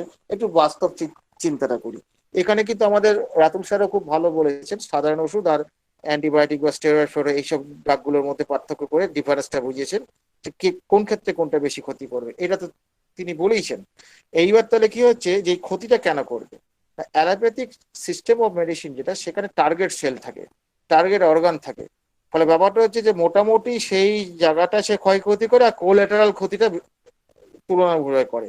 whereas হোমিওপ্যাথির কিন্তু টার্গেট সেল এরকম থাকে না, সার্বিকভাবে সেটা ক্রিয়া করে, এবং সার্বিকভাবে যেহেতু তার ক্রিয়া করে সেই জন্য দেখা যাচ্ছে তার স্ফিয়ার অফ অ্যাকশনটা কিন্তু অনেক বেশি দীর্ঘস্থায়ী। একটা জায়গায় হোমিওপ্যাথিক ওষুধ কি করতে পারে, সিস্টেমের ফাংশনগুলোকে চেঞ্জ করতে পারে, ইভেন প্যাথোলজি পর্যন্ত কিছু ডেভেলপ করতে পারে যদি আমরা তাকে বেশি মাত্রায় খাইয়ে ফেলি বা অতিরিক্ত যদি খাইয়ে ফেলি, সেগুলো কিন্তু পার্মানেন্ট চেঞ্জ হয়ে যাবে। এই পার্মানেন্ট চেঞ্জের একটা সবচেয়ে ভালো উদাহরণ হচ্ছে আমাদের ডক্টর হেরিং, তিনি করেছিলেন ওই ল্যাটাসিস প্রুভ করতে গিয়ে সারা জীবন টাই বাঁধতে পারে, ফলে পার্মানেন্ট যে হবে না এই কথা বলা যায় না। কিন্তু ফলে ব্যাপার হচ্ছে যে সেই একই কথা বারবার বলছি যে আমরা কিন্তু সবসময় সদা সতর্ক থাকতে হবে, আমাদের সবসময় মাথাটাকে খাটাতে হবে, কোনো জায়গায় ফিক্সড হলে চলবে না, কোনো জায়গায় ফিক্সড। প্রত্যেকটি রোগী নতুন, প্রত্যেকটি রোগীর ক্ষেত্রে আমি কি তাকে দেবো বা কি করব, এটা কিন্তু আমাদের খুব ভাববার বিষয়। ফলে সেইটা করতে গিয়ে অনেক সময় ভুল হতে পারে, ভুল তো হতেই পারে, যে কাজ করে তারই তো ভুল হয়, কিন্তু না জেনে ভুল করা আর জেনে ভুল করার মধ্যে অনেক পার্থক্য আছে। ফলে আমরা জেনে কিছু ভুল করব, সেই ভুল থেকে আমরা শিক্ষা গ্রহণ করব, এইটাই হচ্ছে আমার মূল উদ্দেশ্য। এবং আজকে কি বলবো, এত অসাধারণ এত উচ্চাঙ্গের আলোচনা হয়েছে যে মানে আমি অনেক কথাগুলো শুনে আমার এত আপ্লুত হয়ে পড়েছি যে এই 2-4টে কথা না বলতে পারলে হয়তো রাত্রে আমার ঘুমই হতো না। তার ফলে আজকে এই আলোচনার জন্য আমি সবাইকে ধন্যবাদ জানাই, এবং সবচেয়ে ধন্যবাদ জানাই যে এখানে আজকে কিন্তু মানে শ্রোতারা একদম চুপ করে বসে আছেন, আমার মনে হচ্ছে তাদের খুব ভালো লেগেছে। 2-1জন হয়তো প্রয়োজনে বেরিয়ে গেছেন, অধিকাংশ শ্রোতা চুপ করে বসে আছেন। ফলে আমরা এই জায়গাটা সবার কাছে কৃতজ্ঞ, যারা বলছেন তাদের কাছেও কৃতজ্ঞ, যারা বসে বসে শুনছেন তাদের কাছেও কৃতজ্ঞ। এবং আমার বিশ্বাস আগামী বছরখানেক যদি আমরা এইভাবে চলতে পারি, আমাদের মধ্যে থেকে ভালো ভালো চিকিৎসক বেরিয়ে আসবে, এবং সেইটাই আমাদের মূল লক্ষ্য। তো সেই লক্ষ্য রেখে আমরা এগিয়ে চলার চেষ্টা করছি, আপনাদের সবার কাছে সহযোগিতা প্রার্থনা করি, আপনারা সহযোগিতা করুন, এবং এইভাবে যদি আমরা এগিয়ে চলি খুবই সুন্দর হবে আমাদের। আর তরুণ বন্ধুদের বলছি, প্রশ্ন করুন, প্রশ্ন বিনা প্রশ্নে কোনো কিছু মেনে নেবেন না। বিজ্ঞানে কিন্তু প্রশ্নহীন আনুগত্যের কোনো স্থান নেই, বিজ্ঞানে প্রশ্নহীন আনুগত্যের কোনো স্থান নেই। সবসময় মাথায় রাখতে হবে আমি প্রশ্ন করব, বিজ্ঞান অবশ্য প্রশ্নটা ভেবে চিন্তে করবেন, ক্যাজুয়ালি করলে তো হবে না, এবং তার সঙ্গে পড়াশোনাটাও করতে হবে, এটা মাথায় রাখতে হবে। এইখানে মূলত এই যে আমাদের ক্লাসগুলো, এগুলো ঠিক একাডেমিক ক্লাস না বলে এইটুকুই বলতে পারি, এগুলো স্টিমুলেটিং ক্লাস, মানে উদ্দীপকের মতন কাজ করবে, এইটাই আমার ধারণা, আমার মনে হয় তাই। তা সেই ধারণা নিয়েই আমরা ক্লাসগুলো চালাচ্ছি দিনের পর দিন, এবং আপনাদের সহযোগিতা প্রার্থনা করছি। এই বলে আজকের মতন বক্তব্য শেষ করে আমি ধন্যবাদ জানাচ্ছি, আপনাদের সকলকে ধন্যবাদ জানাচ্ছি। ভালো থাকুন। আরো কেউ যদি কিছু বলতে চান অবশ্যই বলতে পারেন। ধন্যবাদ। অসংখ্য অসংখ্য অসংখ্য ধন্যবাদ স্যার আপনাকে। আমাদের মাঝে আরো আছেন অশোক কুমার চ্যাটার্জি, ডক্টর অশোক কুমার চ্যাটার্জি।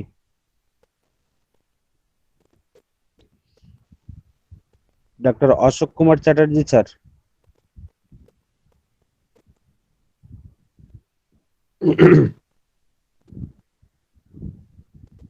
স্যার হ্যাঁ, আশফাক স্যার। ডক্টর অমরনাথ স্যারকে অশেষ ধন্যবাদ।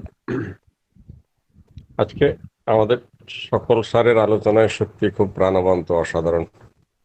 আমি তখন যে কথাটা বলতে গিয়ে বলতে পারিনি, ওই যে পেশেন্টের কথা বলছিলাম যে তার স্বামী প্রায় প্রতিদিন মেলামেশা করেন, যে কারণে সেটি তার কাছে নির্যাতনের মতো হয়েছে। ওষুধ সঠিক ছিল, মায়াজম সঠিক ছিল, কিন্তু ওষুধ কাজ করছিল না। পরে আমি যখন বিষয়টা জানতে পারলাম, একান্ত আলাপে যে কোনোভাবে জানতে পারলাম যখন অনেকদিন পরে,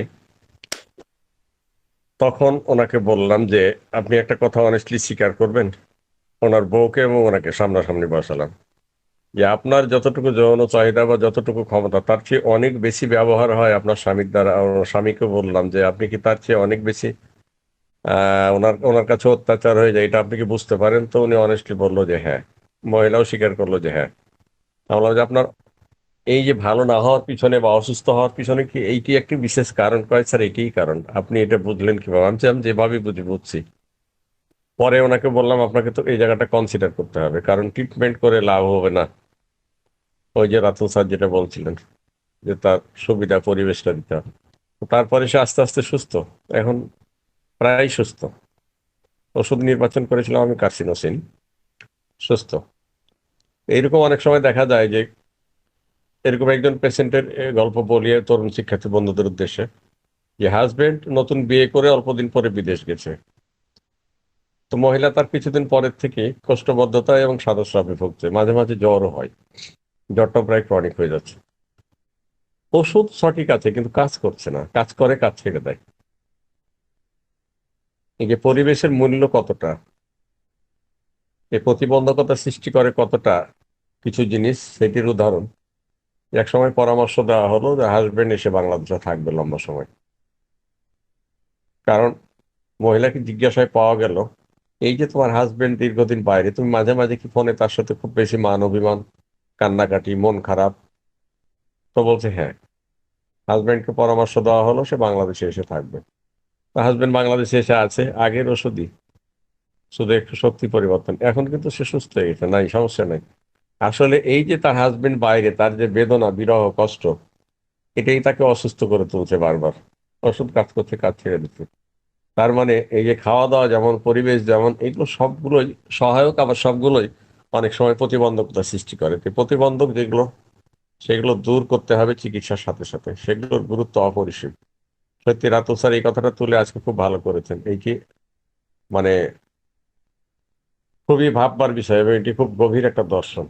অনেক সময় আমরা ওষুধ সঠিক কাজ করছে না, তা আমরা অনেক সময় বিভ্রান্ত হই, ওষুধের পাওয়ার বাড়ায়, পরে এক সময় বিভ্রান্ত হয়ে কাছাকাছি অন্য কোনো একটা ওষুধ দিই।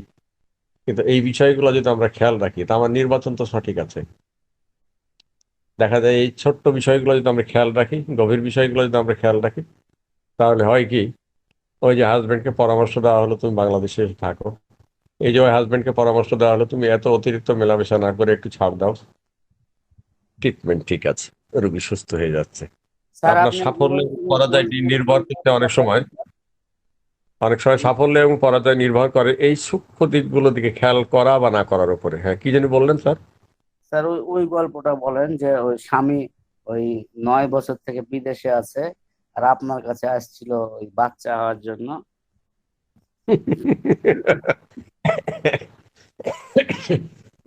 স্যার আপনি বলেন। আমি হ্যাঁ স্যার, স্যার বলতে হবে স্যার, আজকে একটু সময় দেরি হোক, সমস্যা নাই স্যার, আমরা সবাই শুনবো, বলেন। লাস্টে শুনবো স্যার, ওটা রাতুল স্যার বলবেন। আমার আলোচনা, আমার আলোচনা আর আমি আগাবো না। ওটা লাস্টে শুনবো স্যার। স্যার স্যার কোনো গোপন খবর বের হয় কিনা স্যার বলেন।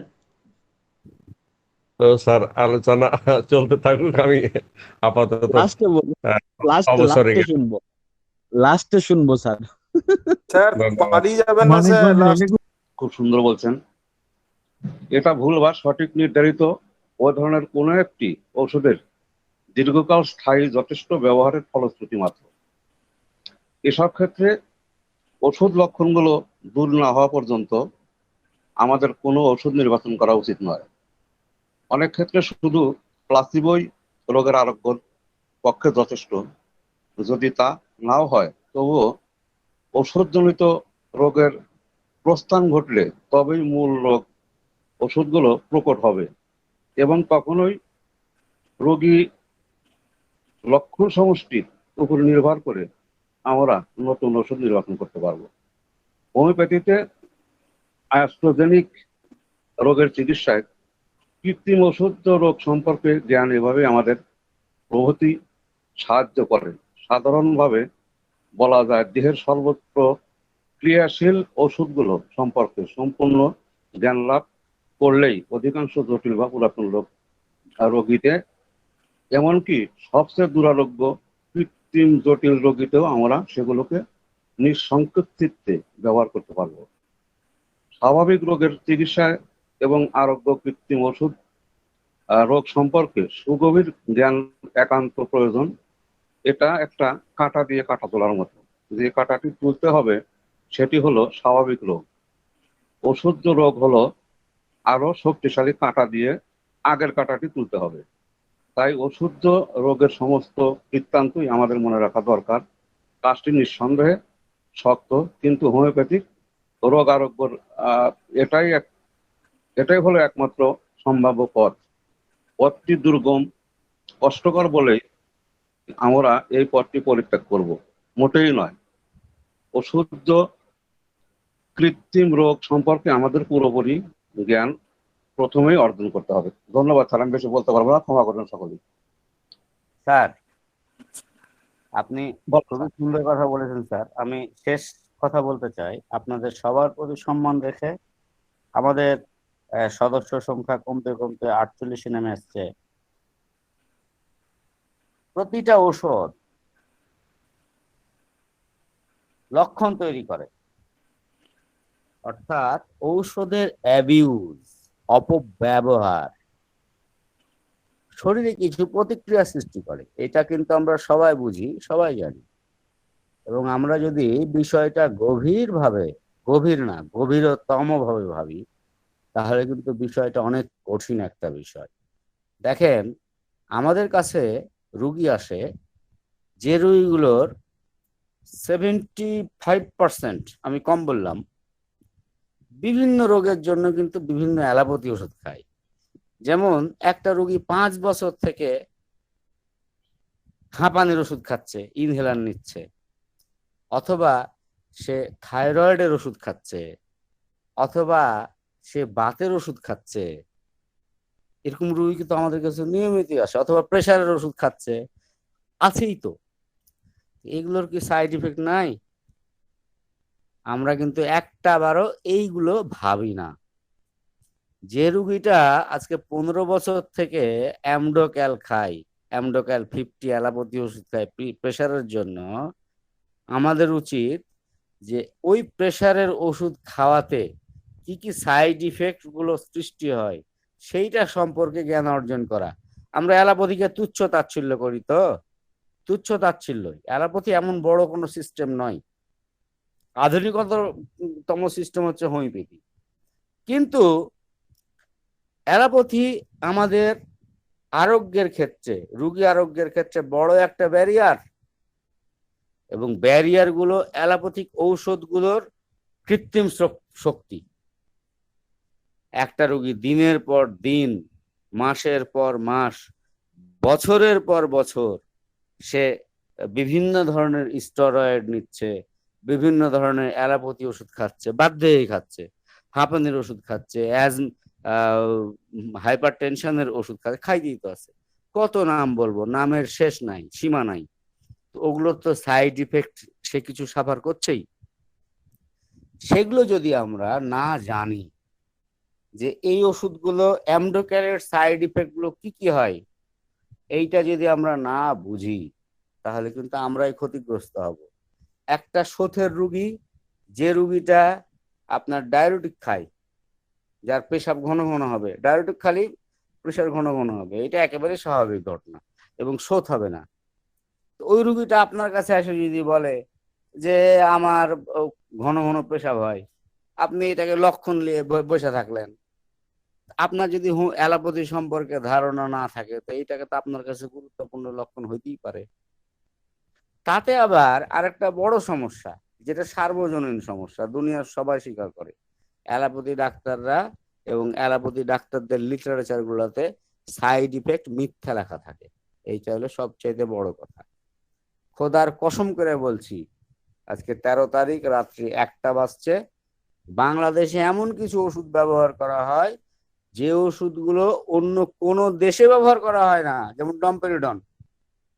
ডমপেরিডন এমন একটা ঔষধ যে ওষুধটা ওয়ার্ল্ডের কোনো দেশে সিরাপ আকারে নাই। এই কারণে নাই যে এই সিরাপটা 12 বছরের নিচে নিষেধ। 12 বছরের নিচে খাইলে কি হবে? 12 বছরের নিচে খাইলে যদি ছেলে হয় তাহলে লিঙ্গ ছোট হয়ে যাবে, পুরুষত্ব নষ্ট হয়ে যাবে, আর মেয়েদের 4 বছরের একটা মেয়ের স্তন বড় বড় হয়ে যাবে। এটা হলো ডম্পেরোডোনের সাইড ইফেক্ট। আপনি ইন্টারনেটে সার্চ দেন, এই সাইড ইফেক্ট পাবেন না। আমার যে magic of a single dose বইটা আছে, ওইটাতে এই সাইড ইফেক্ট গুলো সব লেখা আছে। ইন্টারনেটে এমন ভাবে এরা lakh lakh billion billion dollar দিয়ে এগুলো সমস্ত কিছুকে নষ্ট করে দেওয়া হয়। আবার ইন্টারনেটে এমন কিছু সাইট আছে যে সাইট গুলোতে শুধুমাত্র হোমিওপ্যাথির নামে বদনাম করা হয়। আপনি নাক্সবোম দিয়ে সার্চ দেন, নাক্সবোম, এটা হচ্ছে কুচিলা, এক ধরনের বিষ, এইটা মানব দেহের জন্য ক্ষতিকর, এটা লিভার নষ্ট করে, প্যানক্রিয়াস নষ্ট করে, এভাবে দেওয়া হয়। অথচ অ্যালোপ্যাথির সাইড ইফেক্ট গুলোকে crore crore billion billion dollar দিয়ে ওগুলোকে বন্ধ করে দেওয়া হয়। এই যে ঔষধগুলো, ইন্ডিয়া নিমেসুলাইড এখনো আমি যতদূর জানতাম নিমেসুলাইড ইন্ডিয়াতে ব্যবহার হতো, অথচ বাংলাদেশে ব্যান করে দিল। ডাইক্লোফেনাক সোডিয়াম, হাজার হাজার পশু মারা গেছে, এখন ডাইক্লোফেনাক সোডিয়াম ব্যবহার করা হয় না। আমাদের তারপরেও তো ব্যবহার হয় ওষুধগুলো। অ্যালোপ্যাথি যে ওষুধগুলো ব্যবহার করা হয় এগুলোর সাইড ইফেক্ট নিয়ে আমাদের কাছে রোগীগুলো আসে, কারণ তারা তো বোঝে না যেটা তাদের ওষুধের সাইড ইফেক্ট। তা আমরা যদি না বুঝি তাহলে আমরা বোকার রাজ্যে বাস করি। আমরা গোঁড়া, আমরা নির্বোধ এবং আমরা মূর্খ।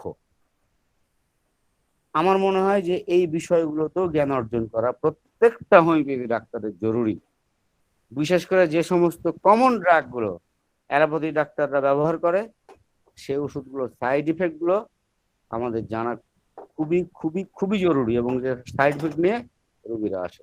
সরি স্যার, অনেক রাত হয়ে গেছে, 1:05 বাজছে, sorry. Doctor Ashraful Haque sir, 1:05 বেজে গেছে, আপনার ওই গল্পটা শুনবো স্যার আমরা। না স্যার, ওটা ওই যে আমাদের স্যারে রাতুল স্যারে ভালো করে বলতে পারবে। না স্যার, এগুলো পারতাম না জিজ্ঞাসা করতে, এখন অনেকটা সড়গড়। যাই, কোন একটা ঘটনার পরিপ্রেক্ষিতে এই ঘটনাটা, এইগুলো আর কি এখন ঘটেছে। আমার সেই শ্রদ্ধেয় স্যার ওই লাইভে এখন উপস্থিত আছেন, ডাক্তার আব্দুল হালিম রিপন স্যার। কোন একটা মহিলার ব্রেস্টে গুটি ছিল, মানে সেটা মেনস্ট্রুয়েশনের পূর্বেই হতো, বিবাহিত, বয়স প্রায় 42 মতো। তো সেটা ভালো করতে পারছিলাম না। আমি সিঙ্গেল মেডিসিনই দিই, ডবল মেডিসিন কাউকে দিই না। তো ভালো করতে পারছিলাম না, এত ভাবনা চিন্তা করেও, পুরো কেস্টিং করেও কোথাও ফল্ট ধরতে পারছিলাম না। তো আমি এরকমই রাত্রে একদিন সেই স্যারের সঙ্গে আলোচনা করি এই পেশেন্টটার ব্যাপার নিয়ে, যে বলি যে এই ব্যাপার, এই পেশেন্টটা কিওর হচ্ছে না কেন, সবকিছু তো ঠিকঠাক আছে। তো রিপন স্যার জানতেন না যে আমি ওটা কেস্টিংটা সুন্দরভাবে করেছি, বলে যে আপনি ওর কেস্টিংটা করবেন সুন্দরভাবে। তা বলে বললাম যে আমি করেছি। তা আমি কিছু কথা বলতেই ওনার মাথায় একটা মেডিসিনের ছবি চলে আসে, দিয়ে উনি বলেন যে মানে আর কি পেশেন্টটাকে আপনি এই কথাগুলো জিজ্ঞাসা করবেন, দেখবেন এটা আছে। তো আমি দেখি হ্যাঁ, বলি যে এটা হ্যাঁ আছে, আমার লেখা আছে, তাই বলে আপনি বলেন আমি মিলাচ্ছি। উনি একদিক থেকে বলেন, আমি কিন্তু লেখায় আছে, আমি মিলে যায় একদম হুবহু ছবির মতো সেগুলো। আমি বলছি হ্যাঁ এটা মিলে যাচ্ছে, এটা মিলে যাচ্ছে। তখন ফটাম করে একটা কথা আমাকে বললেন, ওর অবৈধ সম্পর্ক আছে। ওনার স্বামীও কিন্তু প্রথমবার নিয়ে এসেছিলেন, পরে আসতেন না, উনি একাই আসতেন, অনেক দূরের পেশেন্ট। তা বললাম আপনি কি করে জানলেন? তো বলছে অবশ্যই আছে, তাই বললাম। তা বলছে আমি কিন্তু এই কথাটা জিজ্ঞাসা করেছিলাম, উনি কিন্তু স্বীকার করেননি। আমি তাই বললাম, আমারও একটু সন্দেহ হয়েছিল, আমি জিজ্ঞাসা করেছিলাম। তো বলে আপনি কথাটা বের করে নিতে পারেননি, তাই বললাম। আমি বললাম এইসব কথাগুলো একটু খোলামেলা বলা তো একটু মুশকিল ব্যাপার, আর আমি তো জুনিয়র, ফলে এগুলো একটু মুশকিল ব্যাপার। উনি আমাকে ঠিক কৌশল শিখিয়ে দিলেন, বললো যে এইভাবে আপনি জিজ্ঞাসা করবেন, দেখবেন আমি 100% নিশ্চিত। আর যেহেতু বাকি কথাগুলো উনি ওই ফোনের অপর প্রান্ত থেকে বলছেন, আর আমার অলরেডি কেস্টিং করাই আছে, সেগুলো হুবহু মিলে যাচ্ছে, আমার একটা আত্মবিশ্বাস মানে জেগে ওঠে যে নিশ্চয়ই এটা মিলবে, কারণ বাকিগুলো তো আমি বলিনি, উনি বলে গেছেন, মিলে গেছে। আমি পরে যখন নেক্সট টাইম উনি আসেন, উনি আমার ঘরে ঢুকে, আমি তখন লকডাউনের সময় গত বছর আমি ওই বাইরে বসতে যেতাম মানে দরজার কাছে, ওখানে বসতেই হাসতে হাসতে বসলো, যে আমি বললাম কেমন আছেন? তো আছি মোটামুটি, খুব ভালো নেই, ভালো হয় আবার হয়। তাই বললাম আপনার রোগ তো ভালো হবে না, আমি তাই বললাম, প্রথম কথাটাই তাই বলেছিলাম। কেন? আপনি কিছু একটা কথা লুকিয়েছেন আমার সামনে, আমি তাই বললাম, যেটার জন্য হচ্ছে না, যে প্রশ্নটা আপনাকে আমি করেছিলাম তবু আপনি বলেননি। তো কি বলেন? তাই বললাম আপনি তো বলবেন না, আমি জিজ্ঞাসা করেছি, তাহলে কি করে রোগ ভালো হবে? অতএব রোগ সারবে না, আপনি অন্য কোথাও দেখেন। না বলেন, বলবো। তাই বললাম, তাই বললাম যে ঘটনাটা বললাম, যে দেখেন আমার এক স্যারের সঙ্গে ডিসকাস করেছি ব্যাপারটা, তো স্যার যা বলেছে ফোনের অপর প্রান্ত থেকে সেগুলো আমার লেখাই আছে অলরেডি, একদম হুবহু মিলে গেছে, এবং একটা মেডিসিনের কথাও বলেছেন, ছবিটা পুরো মিলে যাচ্ছে। তো আপনি যদি এই কথাটা না বলেন তাহলে আমি আপনাকে তো দিতে পারছি না, আর এটাও মিলবে আমার দৃঢ় বিশ্বাস, আমি তাই বললাম। যে বলেন, বলবো। তাই বললাম আপনার স্বামী ব্যতীত আর অন্য কারোর সঙ্গে আপনার কি সম্পর্ক আছে? তখন মেয়েটা আমাকে উত্তর দিয়ে প্রথম কথাই তখন বলেছিল, আপনি আমার স্বামীকে বলবেন না। এটা তখন আমি নিশ্চিত হয়ে গেলাম, এ তো আছে তো, নাহলে এই কথা বললো কেন? বলছে আপনার কাছে অনুরোধ, আপনি আমার স্বামীকে বলবেন না। তা বললাম এই কথাটা আপনি আগে বলেননি কেন? আপনাকে তো আমি জিজ্ঞাসা করেছিলাম। তো আমি বললাম এটা কি শারীরিক নাকি, মানে আমি আবার কনফার্ম হওয়ার জন্য। তো বলছে হ্যাঁ শারীরিক। এটা কি আগে ছিল না এখন? তো বলছে আগে ছিল। সব যখন জিজ্ঞাসা করলাম বলছে আমার সব প্রেম ছিল আর কি, তাই বলছে বিয়ের পরে নেই। সেটাও মিথ্যে কথা একটা বললাম, বুঝে গেলাম, কারণ হচ্ছে এখনো আছে। তো তারপরে আমি তাকে প্রেসক্রিপশন করেছিলাম ল্যাকট্যান আর কি। মেয়েটা সুস্থ হয়ে গেছিল, পরে অনেক পেশেন্ট পাঠিয়েছিল, এবং সে নিয়ে এসেছিল মানে একটা, তারও একটা মানে ননদকে, যে ব্যাঙ্গালোর থেকে লকডাউনে আটকা পড়ে পরে প্লেনে ফিরে এসেছিল, এবং তারও স্তনে দুটো সিস্ট ছিল, যেটা দিয়ে নিডিল টেস্ট করার পরে বায়োপসি করার সময় রস বেরোতো, সেই রসটা অ্যান্টিবায়োটিক খেয়েও শুকিয়েছিল না, কিন্তু তাকেও ভালো হয়েছে অন্য একটা মেডিসিনে। যাই হোক, ধন্যবাদ।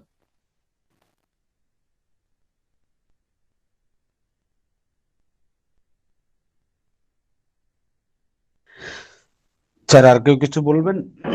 না হলে আমরা আলোচনা এখানে সমাপ্ত করে দিতে পারি। সাগর, আজ জি যে স্যার, সবাই যেন ভালো বলার জন্য সবাই প্রতিযোগিতা শুরু করেছে, কেউ খারাপ বলছে না, এমন এমন কথা বলছে, প্রত্যেকটা কথা শোনার মতন, বোঝার মতন, মানে এত কালকেও পরিবেশটা কিন্তু আজকে ক্লাস সুন্দর আছে হয়েছে। স্যার। হ্যাঁ, জি কালকে স্যার, ক্লাস আছে কালকেও আমি কিন্তু জানি, আপনার ক্লাস আছে। জানি আমি কালকে আছে, পরশুদিন আছে। হ্যাঁ হ্যাঁ হ্যাঁ, এই কারণেই বলতেছিলাম। ঠিক আছে, শুভরাত্রি জানি না, অনেক রাত তো হয়ে গেল। ও বাবা, ওর দিকে তাকালি তো ভয় দাম না। হ্যাঁ, তা একদম সবে ঢুকেছি, এরকম একটা ঘটনা। তা এক পেশেন্ট আছে, সে তার ওই সেক্সুয়াল পারে কিছু গন্ডগোল ছিল, তা ওষুধ দেওয়ার পর সে ভালো হয়ে গেছে। সে ভালো হয়ে গেছে মানে কি, ওষুধ দেওয়ার পর খুব দুরন্ত কাজ করেছে, মাস 3-4 মধ্যেই ভালো হয়ে গেছে। ভালো হওয়ার পর তারপরে এবার সে কি করেছে, সে আমাকে ওই একটু সন্দেশ নিয়ে এসে বলে, ডাক্তারবাবু মিঠাই খাও। আমি মনে হচ্ছে ওটা ভালো করেছে বলে, আমি কেন মিঠাই খাওয়াচ্ছি কেন? লেবারের কাজ করে বলে। ডাক্তারবাবু আমি খুশি, সে আমি খুশি হয়ে আপনাকে দিচ্ছি। আমি বলি কেন? বলে আপনার রোগটা সেরে গেছে? বলে না না না না।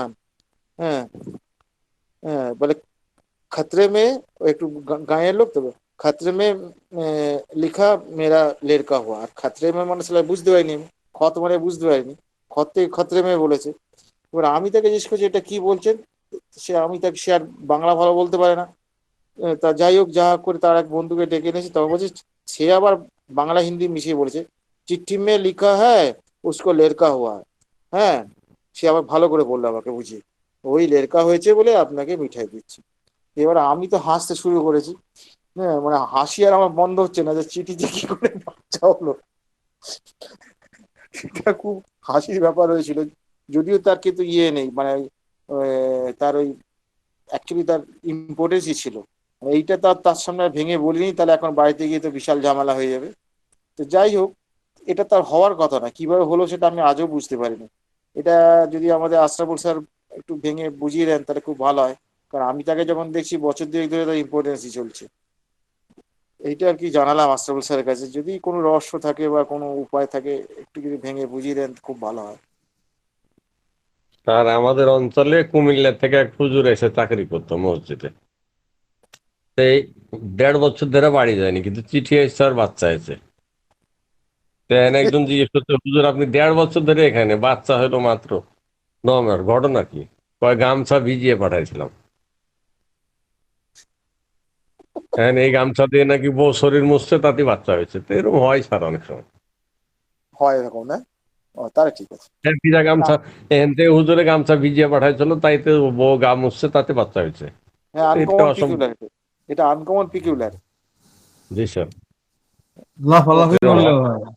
ধন্যবাদ, ধন্যবাদ, আজকে হেভি দিলেন। যে প্রত্যেকটা বস্তু তার মানে কেন্দ্রকে নির্ভর করে তার একটা সারাউন্ডিং চলে, অক্ষের উপরে ঘোরে, যেটা আমরা সূর্যের ক্ষেত্রে দেখি, চাঁদের ক্ষেত্রে দেখি, অনুপরমাণুর ক্ষেত্রে দেখি, নিউট্রন, প্রোটন, অ্যান্টি মেসিনো, নিউট্রন, এর সব কিছুই একটাকে কেন্দ্র করে সে ঘোরে। তো প্রত্যেকটা ওষুধের একটা কি পয়েন্ট থাকে স্যার। এটা যেমন মনে করেন যে, আমি একটা এক্সাম্পল দিলে এটা সহজে বুঝে, অ্যাকোনাইট একটা ওষুধ, কাঠবিষ থেকে তৈরি হয়েছে।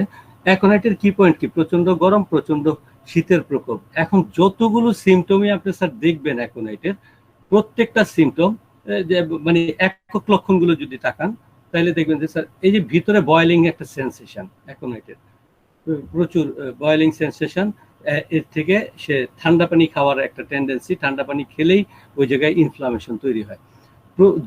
তার টোটাল নেচারটা হচ্ছে সে প্রচন্ড শীতেও সে সমস্যা ফিল করতেছে, প্রচন্ড গরমের ভিতরে একটা সমস্যা ফিল করতেছে। তো এই রুট লাইন ধরে যদি আমরা খেয়াল করি, তাহলে পুরো অ্যাকোনাইটটাকেই যতগুলো লক্ষণই টেনে আনবেন, প্রত্যেকটা লক্ষণ কোনো না কোনো ভাবে এটাকে কেন্দ্র করে ঘুরতেছে। তো আলটিমেটলি এই যে ল্যাকটেনে নামের যে দুধ, মানে কুকুরের যে দুধ, এই দুধের ভিতরে দেখবেন যে কুকুরের একটা নেচারের একটা ব্যাপার আছে। কুকুরের যে নেচারটা, সে 10 ঘাটের পানি খাওয়ার জায়গা। ইভেন আমি আমার গলিটার ভিতরে এতক্ষণ কইলেন মনে নাই, পারি না। আমি যে আপনার লাইনে নিয়ে আসতে পারছি, তো এতক্ষণ আপনি তো আগের থেকেই পারেন, তাহলে এতক্ষণ আপনি পারি না করে স্লিপ কাটলেন কি? আপনার লাইনে না আনার লাগে, আমার ব্যাখ্যা করা লাগলো কে? এর জন্য আপনাকে সন্দেশ পাঠানো হবে। স্যার আমি বলি যে এখানে এই রুমটার মধ্যে আমি দুইটা কথা বলতে গেলে আমার মানে অলরেডি ঘাম ছুটে যায় স্যার। অলরেডি আমি এই ইয়ার মধ্যেও কিন্তু ঘামাচ্ছি, আমার 2 সেট দিয়ে ঘামাইতেছে, জামা কাপড় তো নাই, এই লুঙ্গি পর্যন্ত ভিজে যাচ্ছে স্যার। আমি সত্যি কথা মানে এখানে মহান মহান শিক্ষকরা আছেন, তাদের সামনে এইরকম দুঃসাহসী এই কথা রাখি না যে কোনো কথা বলতে স্যার। ওষুধ যখন আমাদের জাহাঙ্গীর স্যার বলছে, তখনই আমার মনে হয়েছে যে দূরের থেকে রিপন বুঝছে, কারণ আছে। আমি ব্যাখ্যাটা আগের থেকে বুঝছি, কিন্তু আমার কথা রিপন আমাকে যদি বুঝায়, তার মধ্যে যদি আরো কিছু নতুনত্ব থাকে যেটা আমি বুঝছি, সেটা নাও হতে পারে। তাই আপনাকে ব্যাখ্যা করে ওই পর্যন্ত নিয়ে এসে এখন তো দেখে আপনি ঠিক লাইন মতোই কথাবার্তা করেছেন। এতক্ষণ তো উল্টাপাল্টা করছিলেন, আমি পারি না, আমি জানি না, আমার মনে নাই। বৈশিষ্ট্য যে উপাদান, ওই উপাদান ওই বৈশিষ্ট্যটা ওই রোগীর মধ্যে থাকে। আপনি যে অ্যাকোনাইটের উদাহরণ দিলেন না, অ্যাকোনাইট অর্থ হচ্ছে ধুলামুক্ত। আমরা তো সবাই জানি যে অ্যাকোনাইট অর্থ হচ্ছে ধুলামুক্ত। অ্যাকোনাইট যেসব জায়গায় জন্মে, এই যে পাথরের ভাঁজে খাঁজে যেখানে জন্মে, সেখান থেকে একমাত্র গাছ পৃথিবীতে অ্যাকোনাইটের গাছটা। যে কোনো গাছ আপনি মাটি থেকে টান দিয়ে তুলবেন, তার শিকড়ে কিছু না কিছু মাটি লেগে থাকবেই। একমাত্র অ্যাকোনাইটের গাছটা, যাকে আপনি টান দিয়ে তুললে তার শিকড়ে বিন্দু বিসর্গ মাটি লেগে থাকবে না, একেবারে ধুলা মুক্ত, মনে হয় যেন পানি দিয়ে ধুয়ে পরিষ্কার করে নিচ্ছে। এই জন্য অ্যাকোনাইটকে বলা হয় ধুলা মুক্ত। অ্যাকোনাইট যেহেতু ধুলা মুক্ত, যে কারণে অ্যাকোনাইটের মানুষেরা ধুলাযুক্ত সিজনে বেশি অসুস্থ হয়।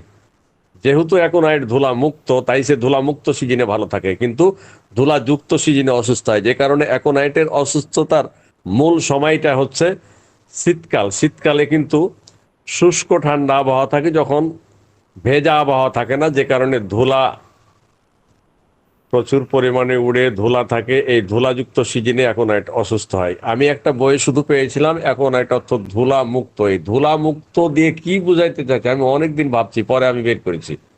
এই ধুলা মুক্ত যে কারণে সে ধুলাযুক্ত সিজনে অসুস্থ হয়ে পড়ে, শুষ্ক ঠান্ডা আবহাওয়া, অর্থাৎ শীতকালে বেশি অসুস্থ হয়।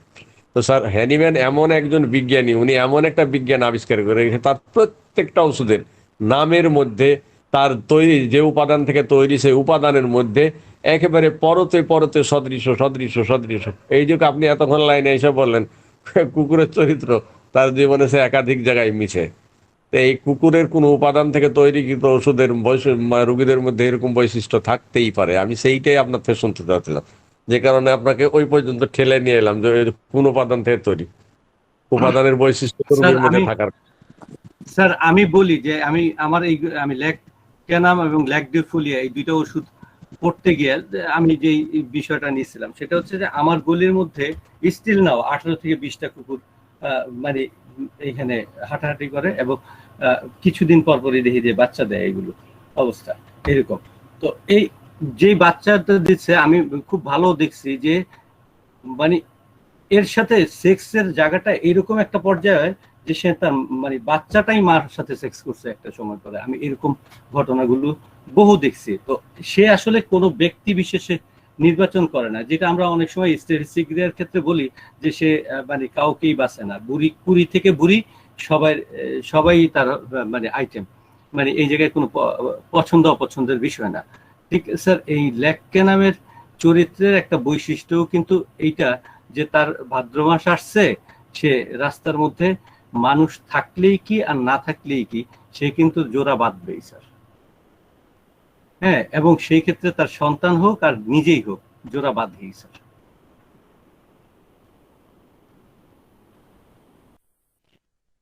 এরকম 10-20টা ওষুধের গল্প আছে তৈরিকৃত উপাদানের বৈশিষ্ট্যের সাথে তার ওই তৈরিকৃত ওষুধের রোগীদের বৈশিষ্ট্যের। আজকে সময় নাই দেখে আর গল্প করলাম না, যদি অন্য কোনো সময় ফসফরাসের গল্প, আর্জেন্টাটিকামের গল্প, সালফারের গল্প, এরকম অনেক ওষুধের উপাদানের সাথে বৈশিষ্ট্যের এই করে দারুণ দারুণ মিল আছে, এবং কোনো কোনো ক্ষেত্রে রোমান্টিক গল্প আছে।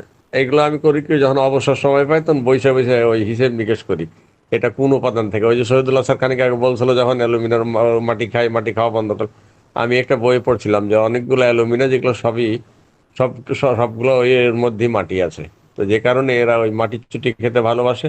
আবার এদের মাটির চুটি খাওয়া বন্ধ করলে এদের ওই অনেক সময় রোগ সেরে যায়। ফসফরাস, আমার একদিন হঠাৎ করে রাত্রিবেলায় মনে হলো যে ফসফরাসের মানুষেরা তো খুব ফর্সা ফ্যাকাশে, ফসফরাসের অর্থ কি?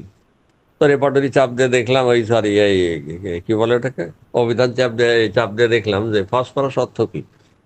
তো দেখলাম যে ভোরের তারা। তো আমি ভোরের তারাতে কি বুঝাইতে চাইছে, পরে আমার খেয়াল হলো যে সন্ধ্যা রাতের তারা বেশি টকটকে উজ্জ্বল থাকে, আর শেষ রাতের তারা ভোরের তারাটা ফ্যাকাশে হয়ে যায়। তখন আমার মনে হলো যে রে হ্যানিম্যান স্যার যে এত পণ্ডিত মানুষ, উনি ফসফরাস মানে ভোরের তারা তো ফ্যাকাশে, শালা ফসফরাসের রুগীরা তো এরকম খুবই ফর্সা খুবই ফ্যাকাশে। এই যে আর্জেন্ট আর নাইট দুটো শব্দের আলাদা আলাদা অর্থ হলো যে সামান্য ব্যাপারে খুঁতখুঁতে বা পরিষ্কার। অ্যার্জেন্টাটিকামের রুগীরা কিন্তু তাই, সামান্য ব্যাপারে দেখেন খুব খুঁতখুঁতে, খুব টেনশন। আর্জেন্ট নাইট এই দুটো শব্দের আলাদা আলাদা অর্থ করেন, সামান্য ব্যাপারে হচ্ছে খুঁতখুঁতে। আর্জেন্টাটিকামের রুগীরা তো তাই। তো নামের মধ্যেই তার সদৃশ লুকিয়ে আছে। তা আপনি উপাদান থেকে নেন, তার নামের মধ্যে থেকে নেন, যেইভাবে নেন সব জায়গায় সদৃশ। মানে একমাত্র বিজ্ঞান হোমিওপ্যাথি, যার সবখানকে উল্টিয়ে পাল্টে ডানে বাঁয়ে চিৎপট যেভাবে করবেন দেখবেন সদৃশ সদৃশ সদৃশ। আমি মাঝে মাঝে নামের সদৃশ খুঁজে বের করি, উপাদানের সাথে সদৃশ খুঁজে বের করি যখন সময় পাই। আর সেটা যদি অনেক রাত্রে হয় উঠে আগে নোট করে নিই। এই আর্জেন্টাটিকা আমার ফসফরাস আমার মনে আছে শীতের রাত্রে এই 3-4টের দিকে বোধ হয় আমার মানে ফজরের আজানের আগ দিয়ে মনে পড়ছে, মানে হঠাৎ করে আমার ঘুম ভেঙে গেছে। তখন মনে হচ্ছে এটার অর্থ কি হতে পারে। ওই সাথে সাথে মোবাইলটা চাপ দিই, মোবাইলে আছে বা ডিকশনারি আছে, সাথে সাথে উঠে নোট করে রাখি, পরে এটা নিয়ে অ্যানালাইসিস করি। লাভ কিছু নাই, কিন্তু আমার ছেলে মেয়েকে আনন্দ দিয়ে ছাত্রছাত্রীকে শেখার জন্য। তোরা বলে স্যার এটা মনে রাখতে খুব সুবিধা হয়। তা ঠিক আছে, সবাইকে ধন্যবাদ। আমাদের কুণাল স্যারকে অশেষ